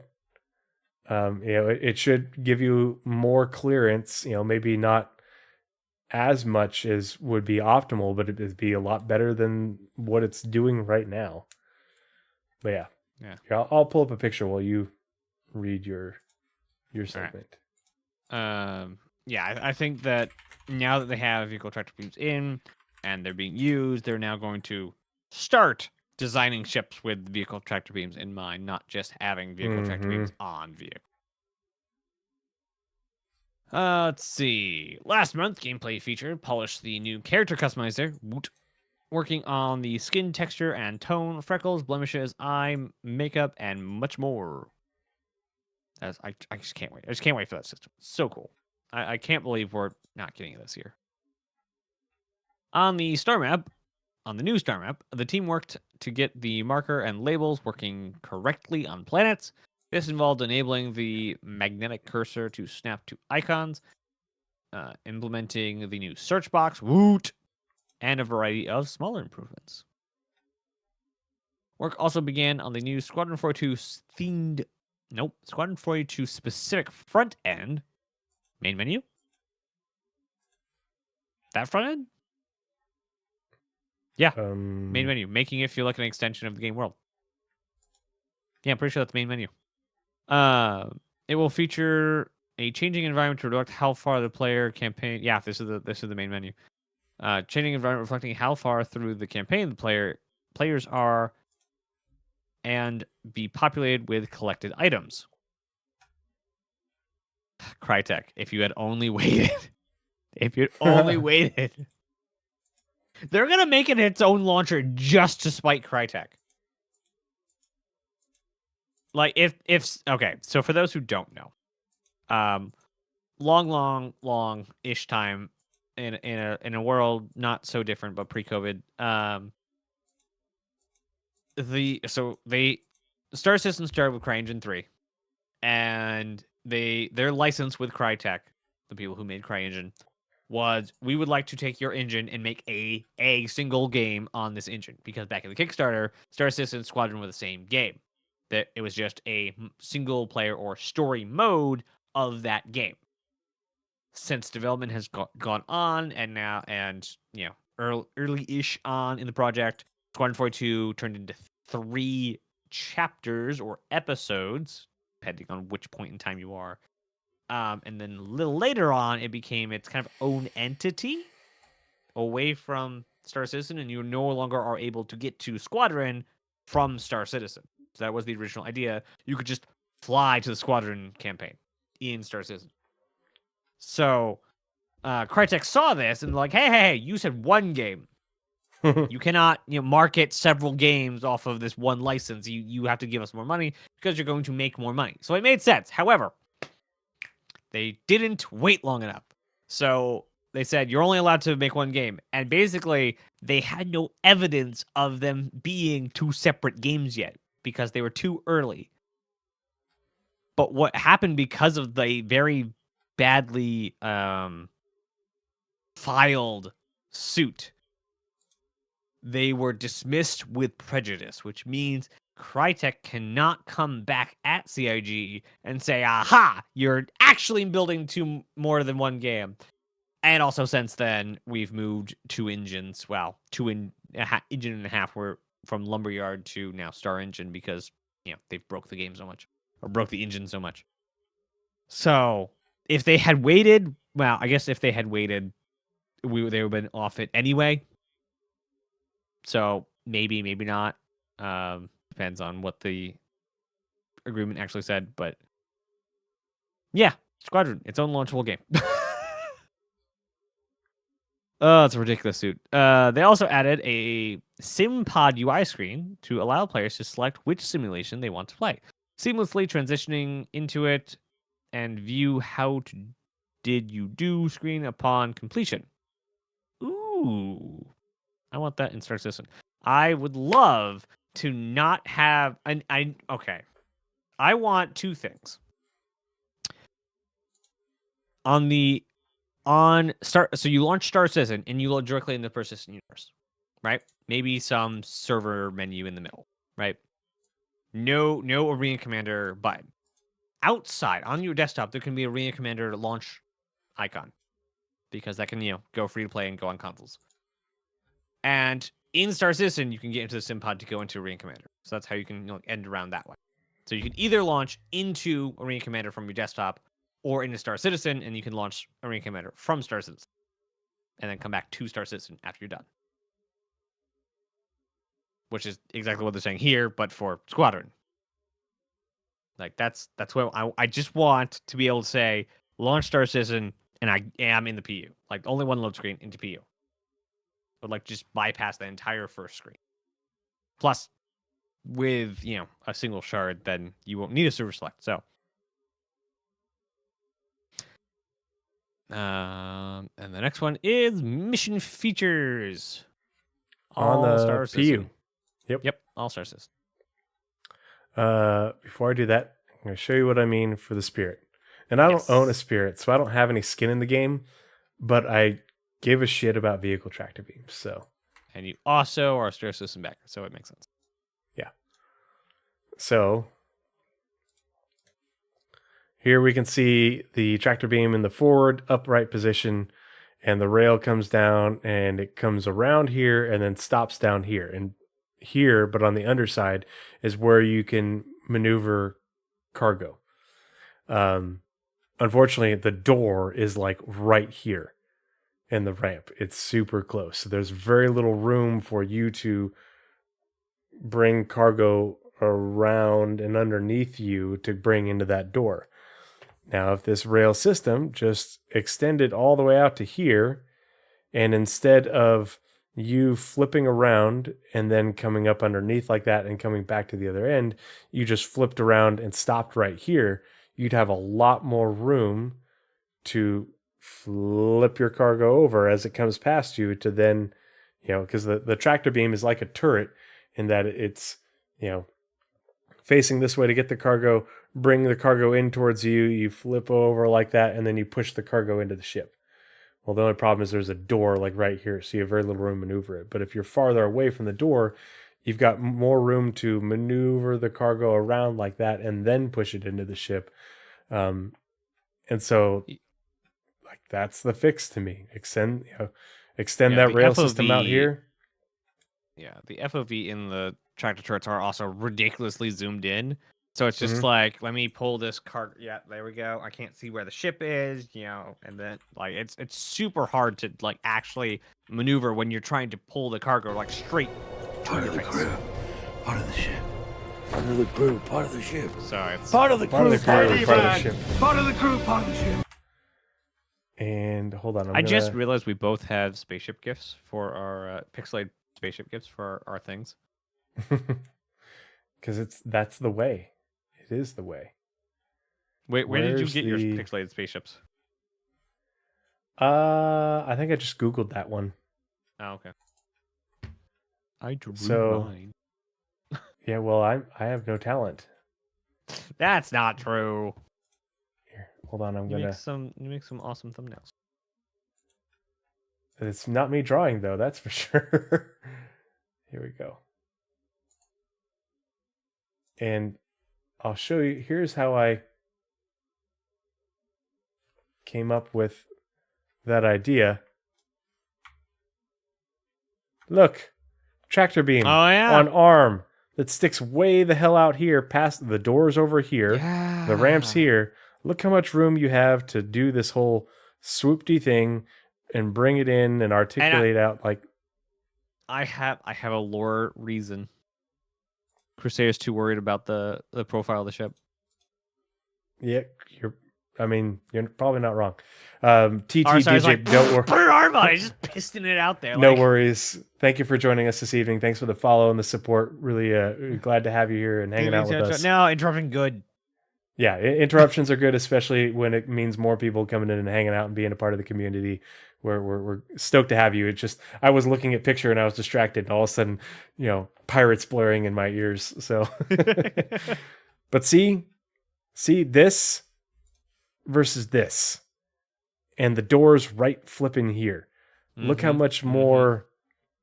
We have great animation people. Obviously, like this animating on here is cool. Just make it go farther out, and you should have enough clearance to make it a lot easier for getting a 32 SCU crate in there. And I think that during the concept phase of this, they realized that this doesn't work very well for it, and what they're going to do about it, I don't know. I hope they do something about it, but trying to get 32 SCU containers in there, and even 16 SCU containers is a challenge. And I don't want them to artificially limit the C1 when you get cargo assigned to you, and that doesn't account for sandbox gameplay when you pick up a 32 SCU container. So just make this rail system, add in an additional segment that takes it out to here, and if it still fits within the silhouette, you're still good. Do something. But this void space and this not being long enough in order to do this and make it work is a problem. Yeah, you can put them in there. Like Ray's Guide made it happen. But it was jank as shit. Like he literally had to swing it around, give it momentum, and throw it into the ship. It wasn't gentle placement because the containers are too dang long. It is not. Whereas doing a large container with this is much more feasible than what the C1 does. Here, we'll watch the link that you put in chat. That rough.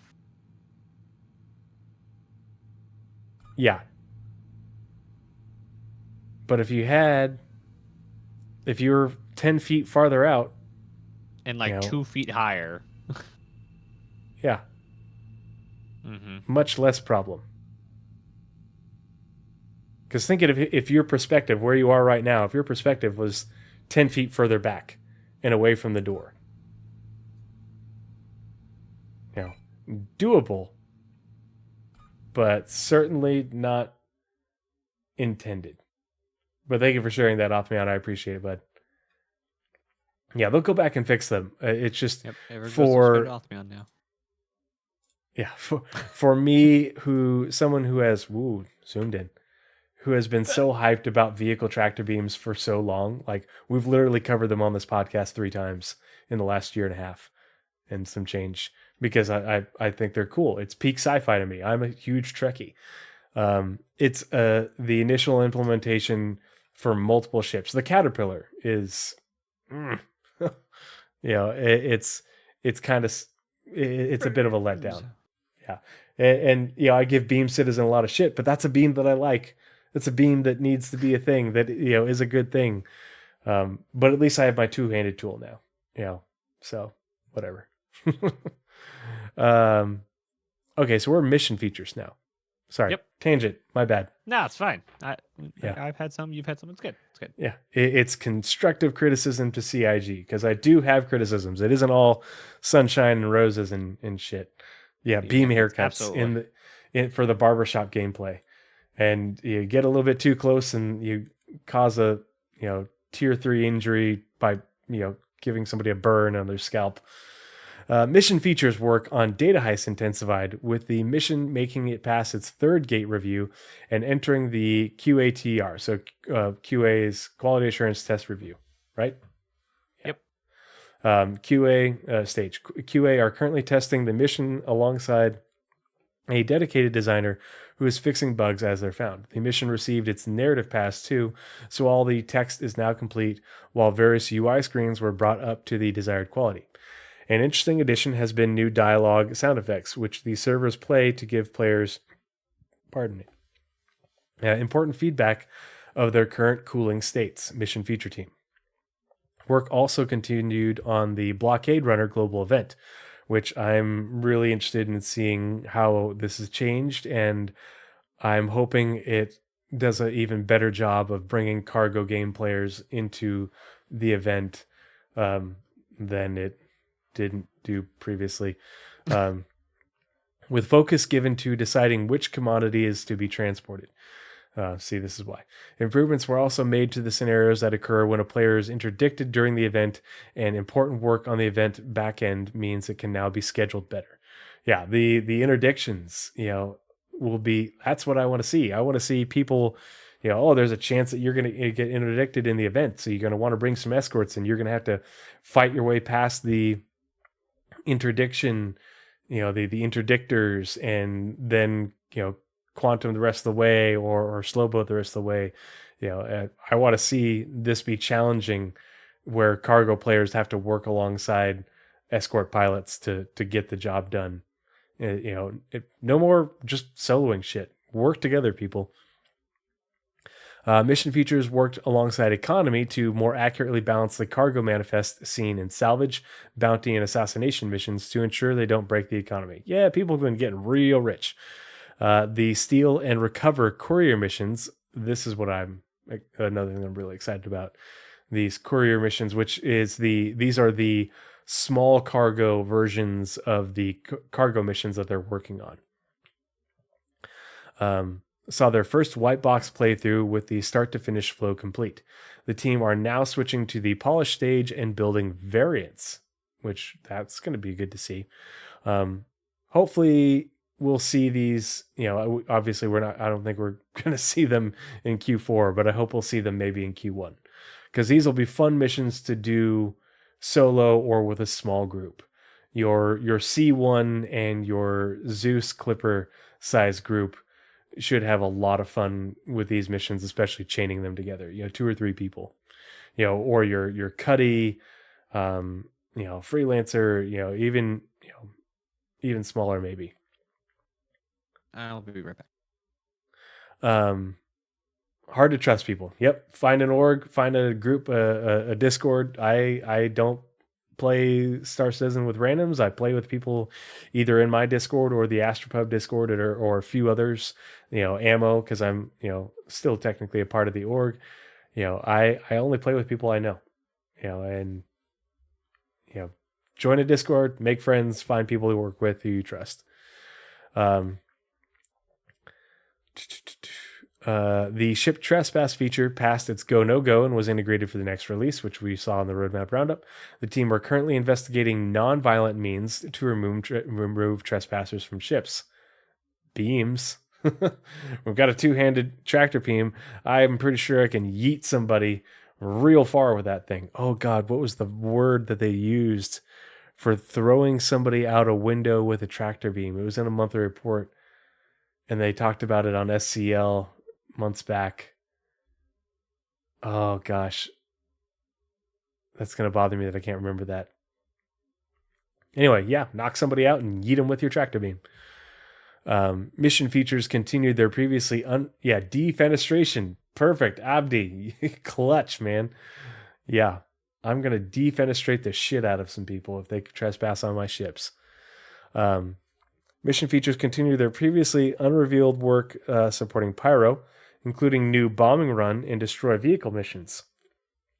These use a variant of the destroy items module used in the destroy drugs mission. The team also began setting up and implementing the Squadron 42 AI trait system shown at CitizenCon. Yeah, definitely well remembered.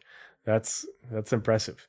So the bombing run and destroy vehicle missions, if you didn't catch my podcast on the lore retcon for Pyro, go check it out, but especially the back half where I go through the Galactopedia update for Pyro, because things are going to be everybody, it gets all interested in, like, oh, Ruined Station is going to be a PvP haven.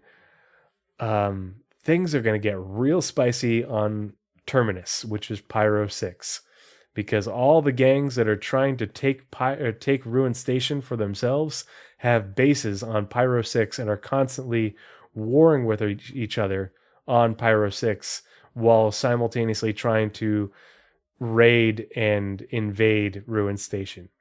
So what you're saying is PlanetSide 2 is Terminus. Yep, for sure. 100%.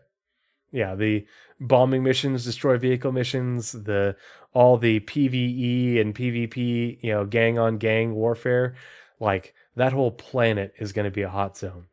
And all the people who want a PvP and everything like that, unless you're just a murder hobo who wants to gank a cargo guy, if you want legit PvP, you're going to go to Terminus and the space around Ruin Station for sure. The updated Siege of Orison global event and new Babbage's new player experience are currently going through the QATR, quality assurance test request, or testing request, and final polish stages. Designs for future content are also progressed. Is the new player experience active in IAE right now? Yes. Okay, I have not. Yeah, both spawned of those are in New Babbage. available. I've only done Tressler, so cool. Yeah, both of those are available in current game. Yeah, I'm hoping on Siege of Orison. I'm hoping I'll have some time over the next week to do Siege of Orison when it comes live. I haven't played it in a while because if we find a time when we're both got downtime together, we should do it together. Oh yeah, that'd be great for sure. Because we don't play together. I know. All we do is talk. Yeah. I know. We're so boring. That's it for mission features, and it's back to you for vehicle features. Whoops. Oh, wrong button. All right. And that's just PU, right? Yep. Or is it shared? Another thing I just thought of, and I keep forgetting because I've thought about it like 5 times already, is do you think we'd have the test channel up by now? I thought we would. Yeah. Yep. I did too. But I have heard that it is coming soon. So yeah, I imagine they're just doing they're like, okay, is this good to go? Well, not quite. Okay. Fix this. It's good to go. Not quite. This. Mm-hmm. Like they're trying, and they keep trying to do it, kind of like getting a PTU out, or like a first wave PTU. It's like they're right there, but they need to get a couple things to actually run to be able to do the test.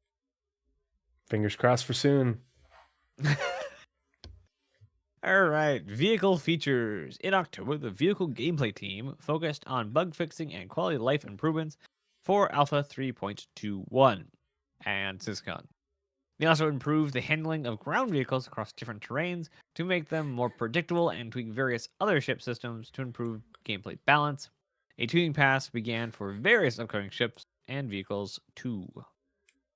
Did they improve ground vehicle? Yes, they did. Handling. They did a whole ton. Holy yeah, crap. It is in general better, but there are some really bad bugs right now that they need to address. The Steve went from feeling like a Mario Kart to like a vehicle that's on the terrain. Mm-hmm. Like it has weight to it now, and you're actually They did. I haven't driven it since they said they buffed the speed back up. So I imagine it should be really good to drive now. But even before the buff, it feels weighty. I really like how it drove. Taking turns, it's just I want the Nubifier setup to drive my Steve in Star Citizen. Oh yeah, that'd be fun. Especially with all the uneven terrain and stuff. Mm-hmm. Man. And back to you for gameplay story. All right, which is on the Squadron side. Much of Gameplay Stories October involved focusing on reviewing new content seen during the I Held the Line video. As part of this, they expanded their scenes with the hangar deck crew, adjusting idles and welding animations for the character on top of the Gladius, and updating the ladder climb animation to fix some clipping. They also added more idles to the deck crew character in the cockpit and added the new mobi-glass effect to the refueling character. In the med bay, various bugs were fixed relating to handheld props, while additional interactions were added to the medical consoles. Alongside this, Gameplay Story used some new mocap to extend their first scene in Chapter 1. created a long idle for an early group scene and added some player injured lines to the medbay scenes. Can't wait for great big medbays on ships. It's gonna be good. Can't wait. Apollo. Soon. Yep. Mm-hmm.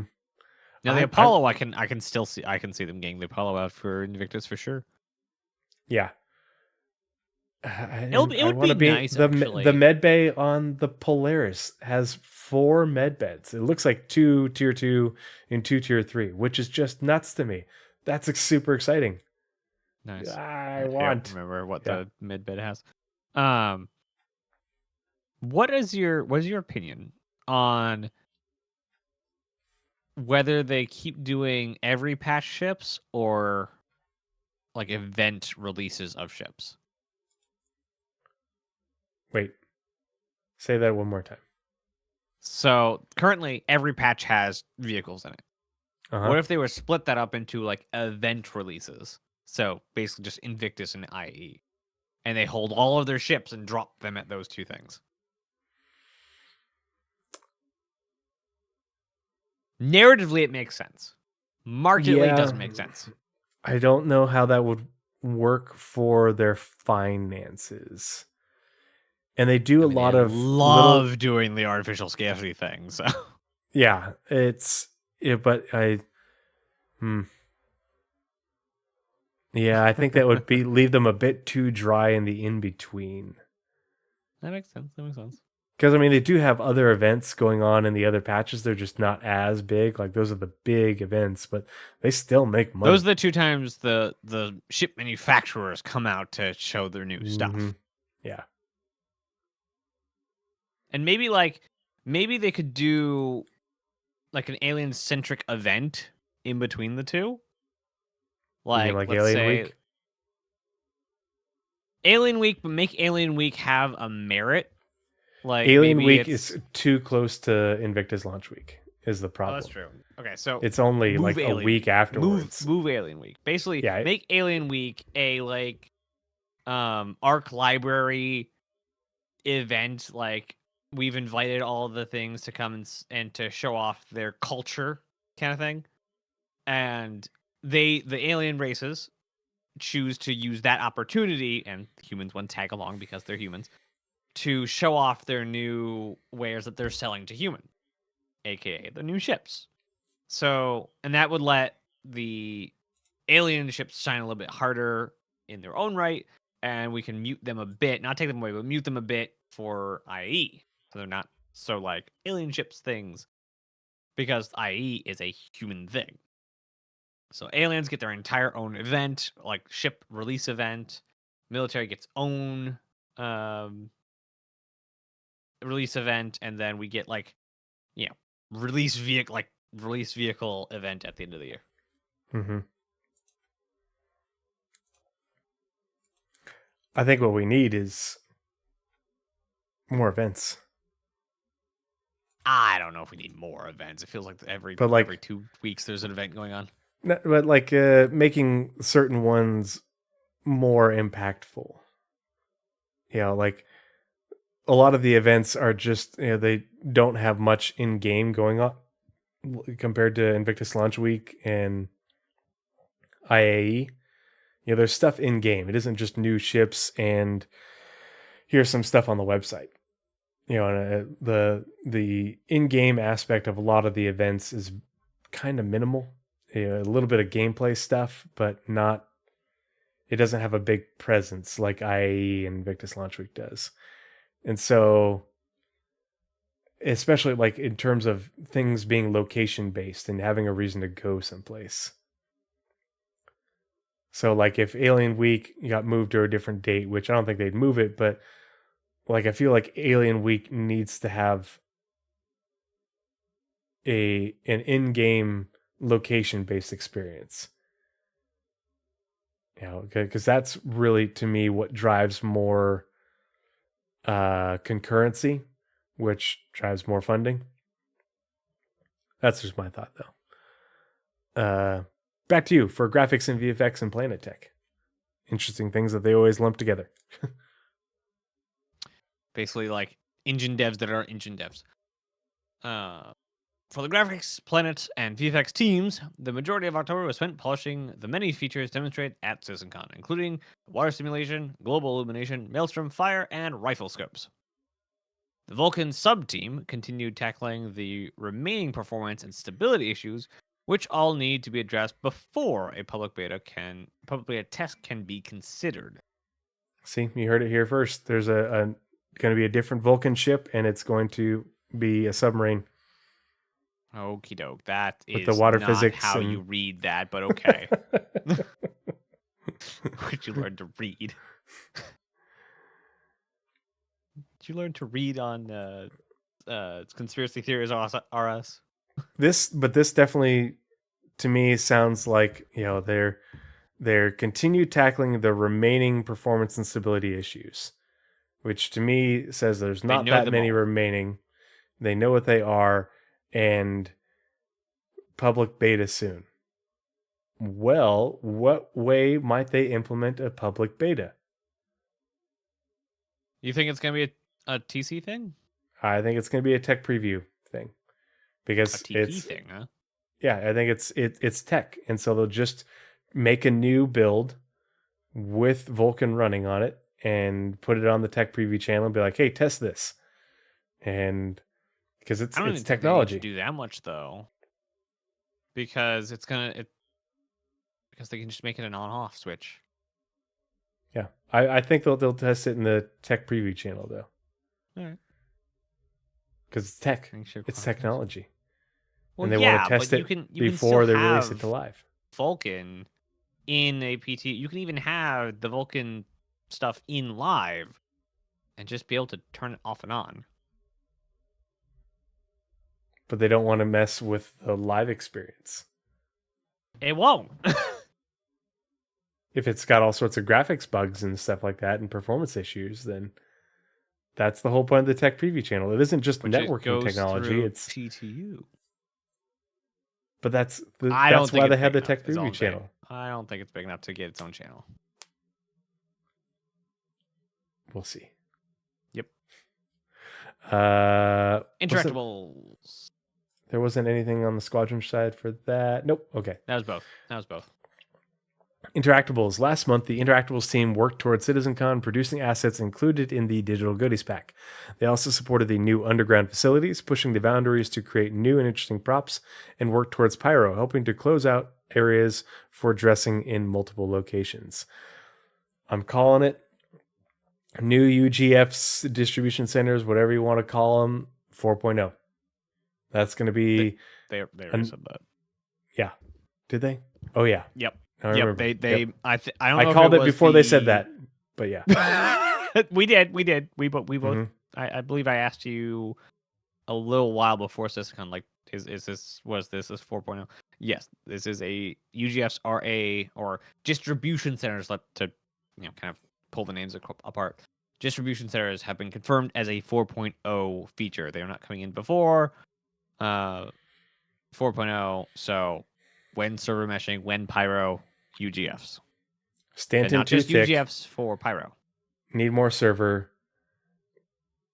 then give distribution center. Yep. Yeah. Stanton too thick.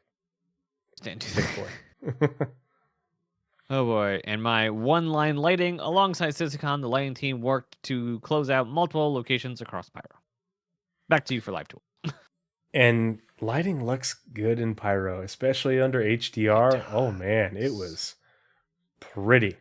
It was pretty. My goodness. Like I keep saying, I will like Pyro a lot more when I can go back to Stanton. When I can make outings to Pyro, I'll like it a lot more. Being locked in Pyro, I do not want to stay at any of the stations in Pyro. Nope. I will go there with a Carrack, do whatever I need to with my crew, and get out. I don't want to sully myself with these ruffians. Go home to my penthouse on Microtech. Yeah. Live Tools. The Live Tools team worked on new features in support of CitizenCon and the server meshing demo. Tasks also began to improve the usability of tools within the Network Operations Center. This is progressing well, and new modules are currently being developed for future implementation. that's it for live tools. Back to you for social narrative, which is Squadron. It is one of the four teams that we currently know about, which will be expanding what we know, how many teams we know about for Squadron. Basically, this is one of the main archetypes of gameplay you will see in Squadron. And it says, in October, the social narrative team supported the preparation for I Held the Line, including the landing and takeoff scenario in the Idris hangar. Landing is something we've been focusing on recently, including tactile deck crew interactions with both your ship and the fellow wingman, old man, narrative team quote.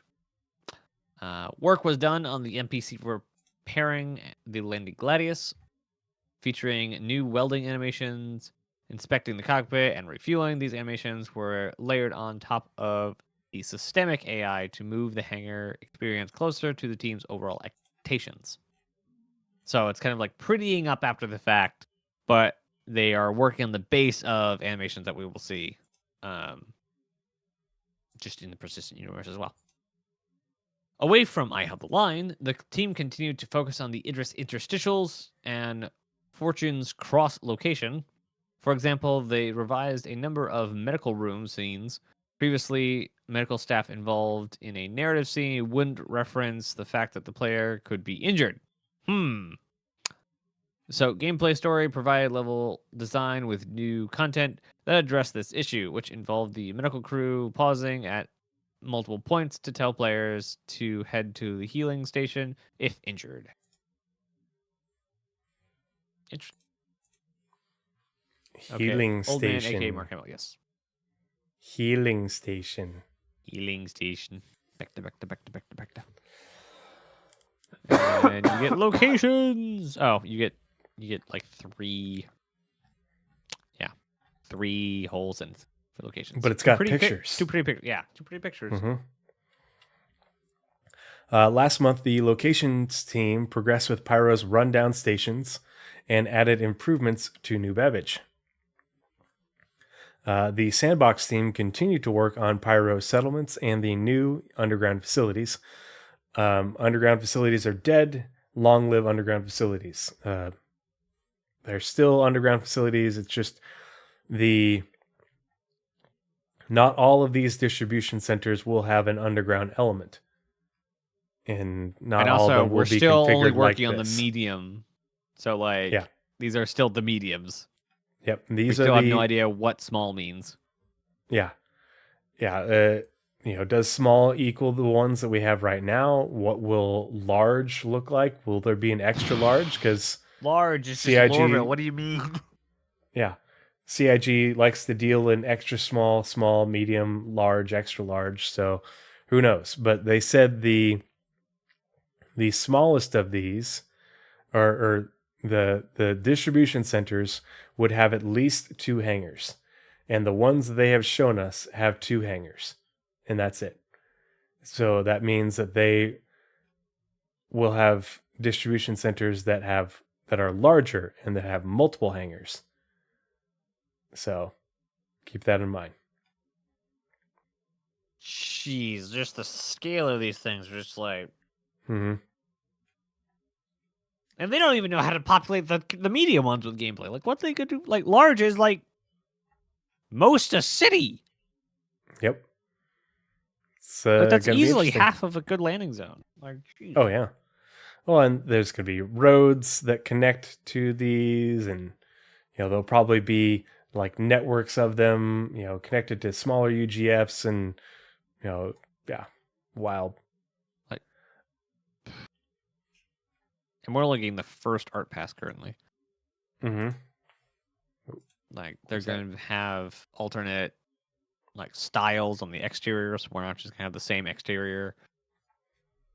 And then there's going to be, like, different, obviously, interiors, but, like, the different places, different ages, different architecture styles. And these different scales and just... Nazeris and Tree have the most cool, calm radio show in the verse. Do we? Are we the most calm? If this is the most calm, I'd hate to see, like, excited. I mean, we do get pretty excited about certain things. We get, definitely can get a little animated about.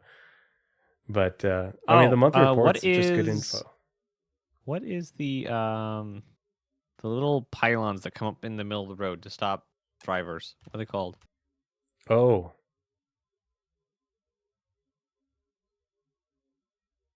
Oh yeah, Aether Drift. If you've got multiple missions, imagine you have good reputation with Greycat, or a somebody's doing the raid on Greycat like they showed off, and a call comes out to go and assist them.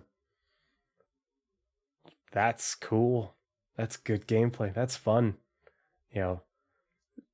And I said this when I was covering the whatever segment this was at CitizenCon, but if these are the medium ones for organizations like Greycat and Kovalex, imagine what the large or extra large or whatever you want to call it ones are like for the UEE. Imagine what trying to do a raid on a UEE army base is going to be like. Bullards. Yeah, who said Bullards first? Scabbard. Yep, Bullards. So in that UGS or in the distribution center, there are square Bullards behind the Corsair.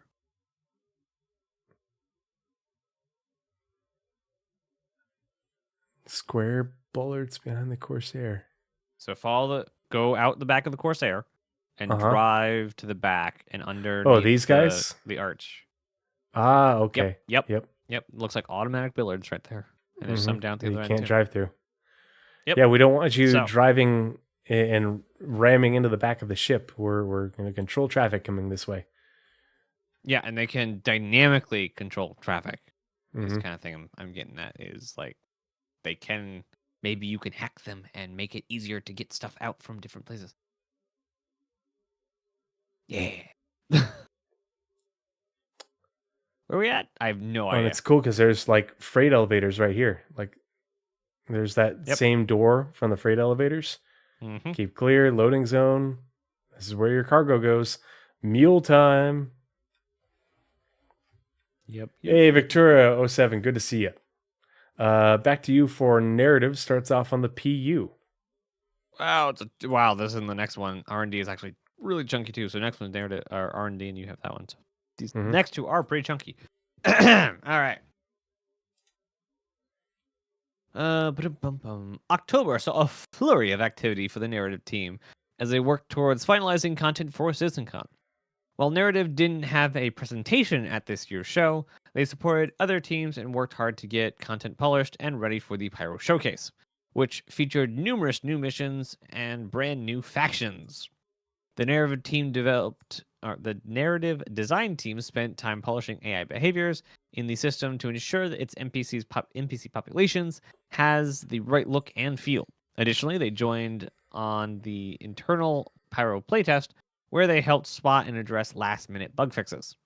The team also supported the release of Alpha 3.21 with new missions, items, and locations. Looking ahead, narrative dedicated time to future improvements, such as evaluating how to improve the stability of the game's various mission givers. Hey, they're finally working on mission givers.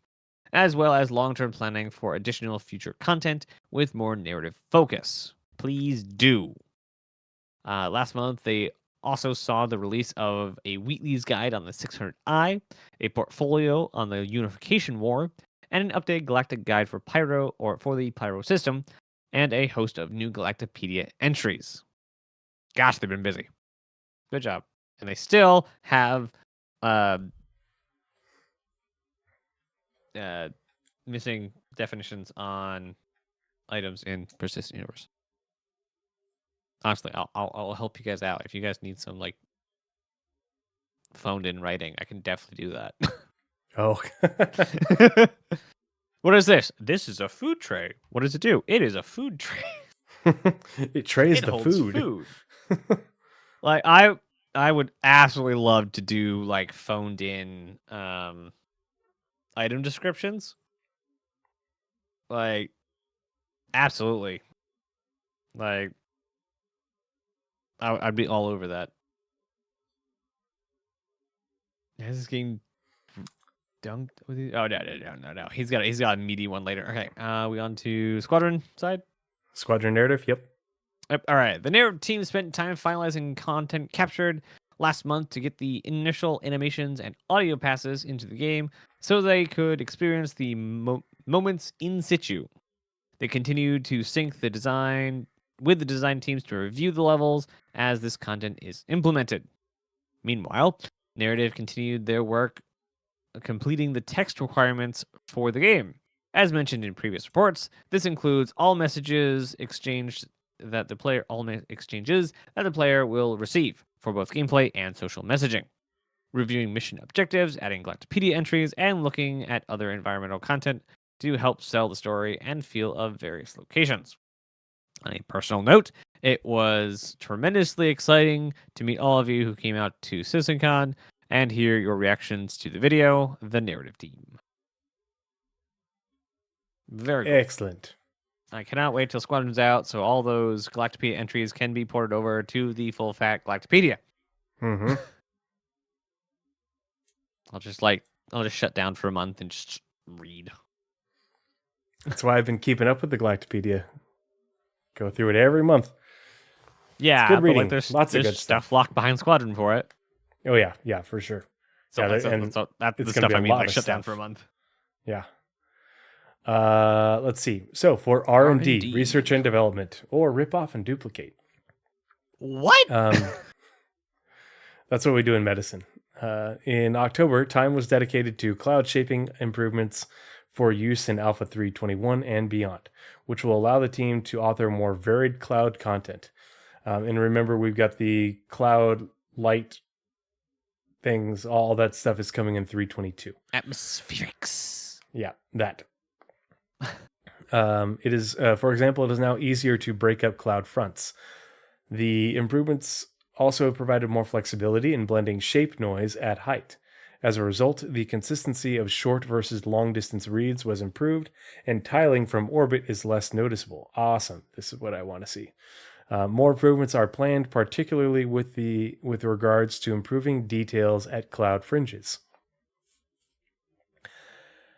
The first iteration of ground fog was also made available to the content teams, which follows terrain up to a specified height per location and fully integrates into the atmosphere. So cool. Love to see it. As a result, it receives volumetric shadows from both clouds and terrain, along with dampening direct and indirect light scattered through the atmosphere into the view ray. Moreover, support. Go ahead. I want to find a more on Microtech. Well, I don't know if Microtech's hot enough. Find a more on a planet and call it Baskerville. Sorry, I'm a nerd. Happens. Mm-hmm. So say we all. Moreover, support was added to cast volumetric shadows from clouds into the atmosphere. This includes various optimizations to sample and evaluate volumetric cloud shadows. As a byproduct, volumetric cloud shadows, they just need to call these VCS. So say we all! So say we all! As a byproduct, volumetric cloud shadows now also update lazily to further reduce costs when the camera or sun isn't moving significantly. Cloud shadow quality at low sun angles was also improved by compressing the available space in the shadow map to allow for more details around the camera. Additionally, a few long-standing issues with cloud rendering have been fixed, which we saw at CitizenCon. For example, the ghost lines on clouds that were occasionally visible when looking at them and towards the virtual planet horizon were fixed, and the setup of LOD constants for cloud shaping related texture lookups was updated to avoid excessive blurring when rendering clouds at half resolution. Lastly, work on ground fog resulted... I love archaeology. I love the smell of archaeology in the evening. They found the channel points. Oh, God. Uh-oh. Rod. Lastly, work on ground fog resulted in various optimizations as well for subsample sized holes in planet terrain height maps. These height maps are used for various purposes, such as building planet terrain shadows or spawning GPU particles on the ground. The latter was especially subject to those holes, as they could cause infrequently erratic spawning of particles. This is why some of the planets, especially in certain conditions, would spawn ungodly amounts of particles, like on Hurston and a few of one of the colder moons around Microtech, and those particles would tank performance. So this should help to address that. Looking forward, work on the new temporal cloud render mode will commence in November. New temporal cloud render mode. Temporal clouds? I don't know temporal clouds. Or the Moving temporal clouds. cloud render mode. Oh, pretty. Temporal's time. Aha. Yeah, tonk performance. Relating to worldly as opposed to spiritual affairs. No. Relating to time. Yeah, there we go. Definition 2 on Google. Back to you for VFX, which is it's all shared, right? Oh wait, no, there's a couple lines on Squadron. Yep. And this is the last category we got. Nice. Last team. Last month, the VFX team completed their work on Pyro in preparation for Pyro transitioning into players' hands. They also worked on the all-new water simulation and effects alongside the graphics team and provide VFX support for various other teams' CitizenCon presentation. And then on the Squadron side, last month, the VFX team continued working on several cutscenes alongside the cinematic team. They also continued polishing effects for various locations, some of which were related or revealed at CitizenCon. Several improvements were made to the existing weapon and gadget effects, while dynamic fire effects were polished for Squadron 42 and future Star Citizen patch release. Yes, give us the fire and the firefighting. It's going to be fun.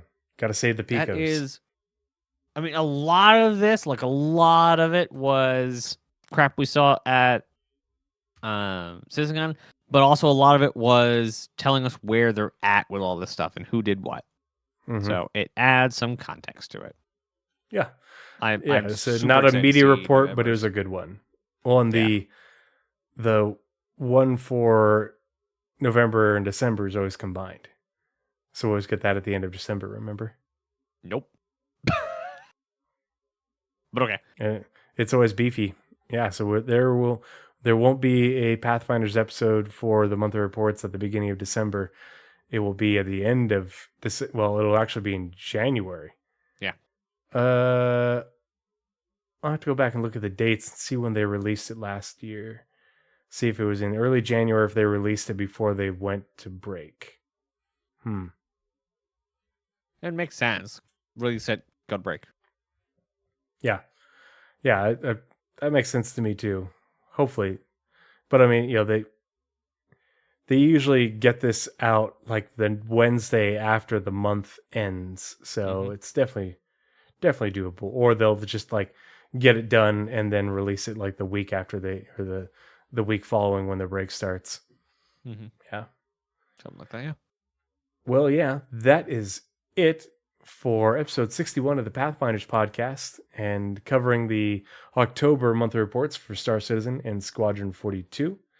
Nazeris, before we close out for the evening, anything you want to share with the community on stuff you got, anything you're working on upcoming, or anything you got planned? So I talked about tomorrow being back to the CitizenCon review stuff. Once we finish that, we'll return to our normal schedule, which is gameplay on Tuesdays with Mick, or I guess it's going to be Daymar rally training. Wednesdays is our live research days, which we take questions, or I take questions on. Yeah, because no one joins me for that. I take questions from you guys, and I'll research it live on camera so that you guys know where to look for the answers when you need to find them. I don't remember what Friday is because I'm terrible at it. I think it's supposed to be like bug fixing or something like that. As far as the video side goes, I'm still trying to find time to work on my how I design base building update, because I had one on the old channel. It's currently not listed anymore because I switched the old channel over to Space Engineers, which is a transition talking about Space Engineers on the Space Engineer channel. I should have a video up by the end of the week with a next one with lots of tech improvements into the video editing pipeline coming soon. Also, I'm like super excited to get into the building stuff that I have planned for Space Engineers. Basically, long story short, I'm building an entire universe of stuff for Space Engineers, which is all narratively connected. So there'll be like companies and governments and things that all have connected, and they'll all have a style. Like some companies will like just be farms and not build ships, and some places will build ships but not have farms, so they'll sell the ships to the farmers and they'll have those ships. But there's also like buildings and cities and outposts and refineries and space stations and things, all in various different art styles and things for just kind of around. And eventually, I'll bring all that together into a world and have kind of like a story game. I forget what they're called in Space Engineers, but you can actually build like stories in the game, and I'll actually release a map, a story map, adventure map is what they're called in Minecraft. So yeah. Oh, That is cool. the plan. I didn't know That's that gonna was be a like thing. many years down the road, though. Like first thing to like get all these things built, and we're starting with a Mega Freighter, of course. That's the best place to start because you need a Mega Freighter to move all the things to build all the things. Yep, and this will not be the only Mega Freighter, just the first. Cool. Well, chat, do we have a suggestion on who to raid? Because we got to pay it forward, send some love on to someone else. I'm I so see bad that at doing that. I'm trying to be better about it. I've been good recently. I see Virity is playing Star Citizen. Gabby's is playing Star Citizen. Those are the people that I follow that are playing right now. Do you guys have a preference? Right now, Virity's got 219 people and Gabby's has 61. I got Penguin playing, and I got Neo Fox playing.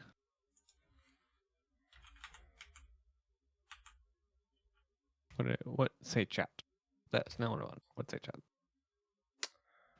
Let's go raid. Let's Burke's brother. What is Burke's brother? He has a brother. And what is it? JJ or J Baby? I don't know that one. J Guess we're gonna Baby. find out.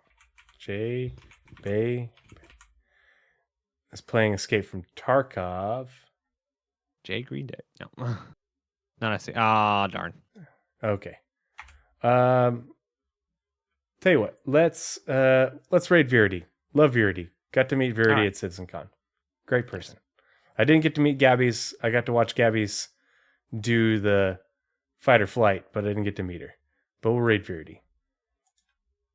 All right, starting the raid. Thanks again, chat. Thanks for coming and hanging out. Love your faces. We'll see you next time. Bye, everyone. Goodbye.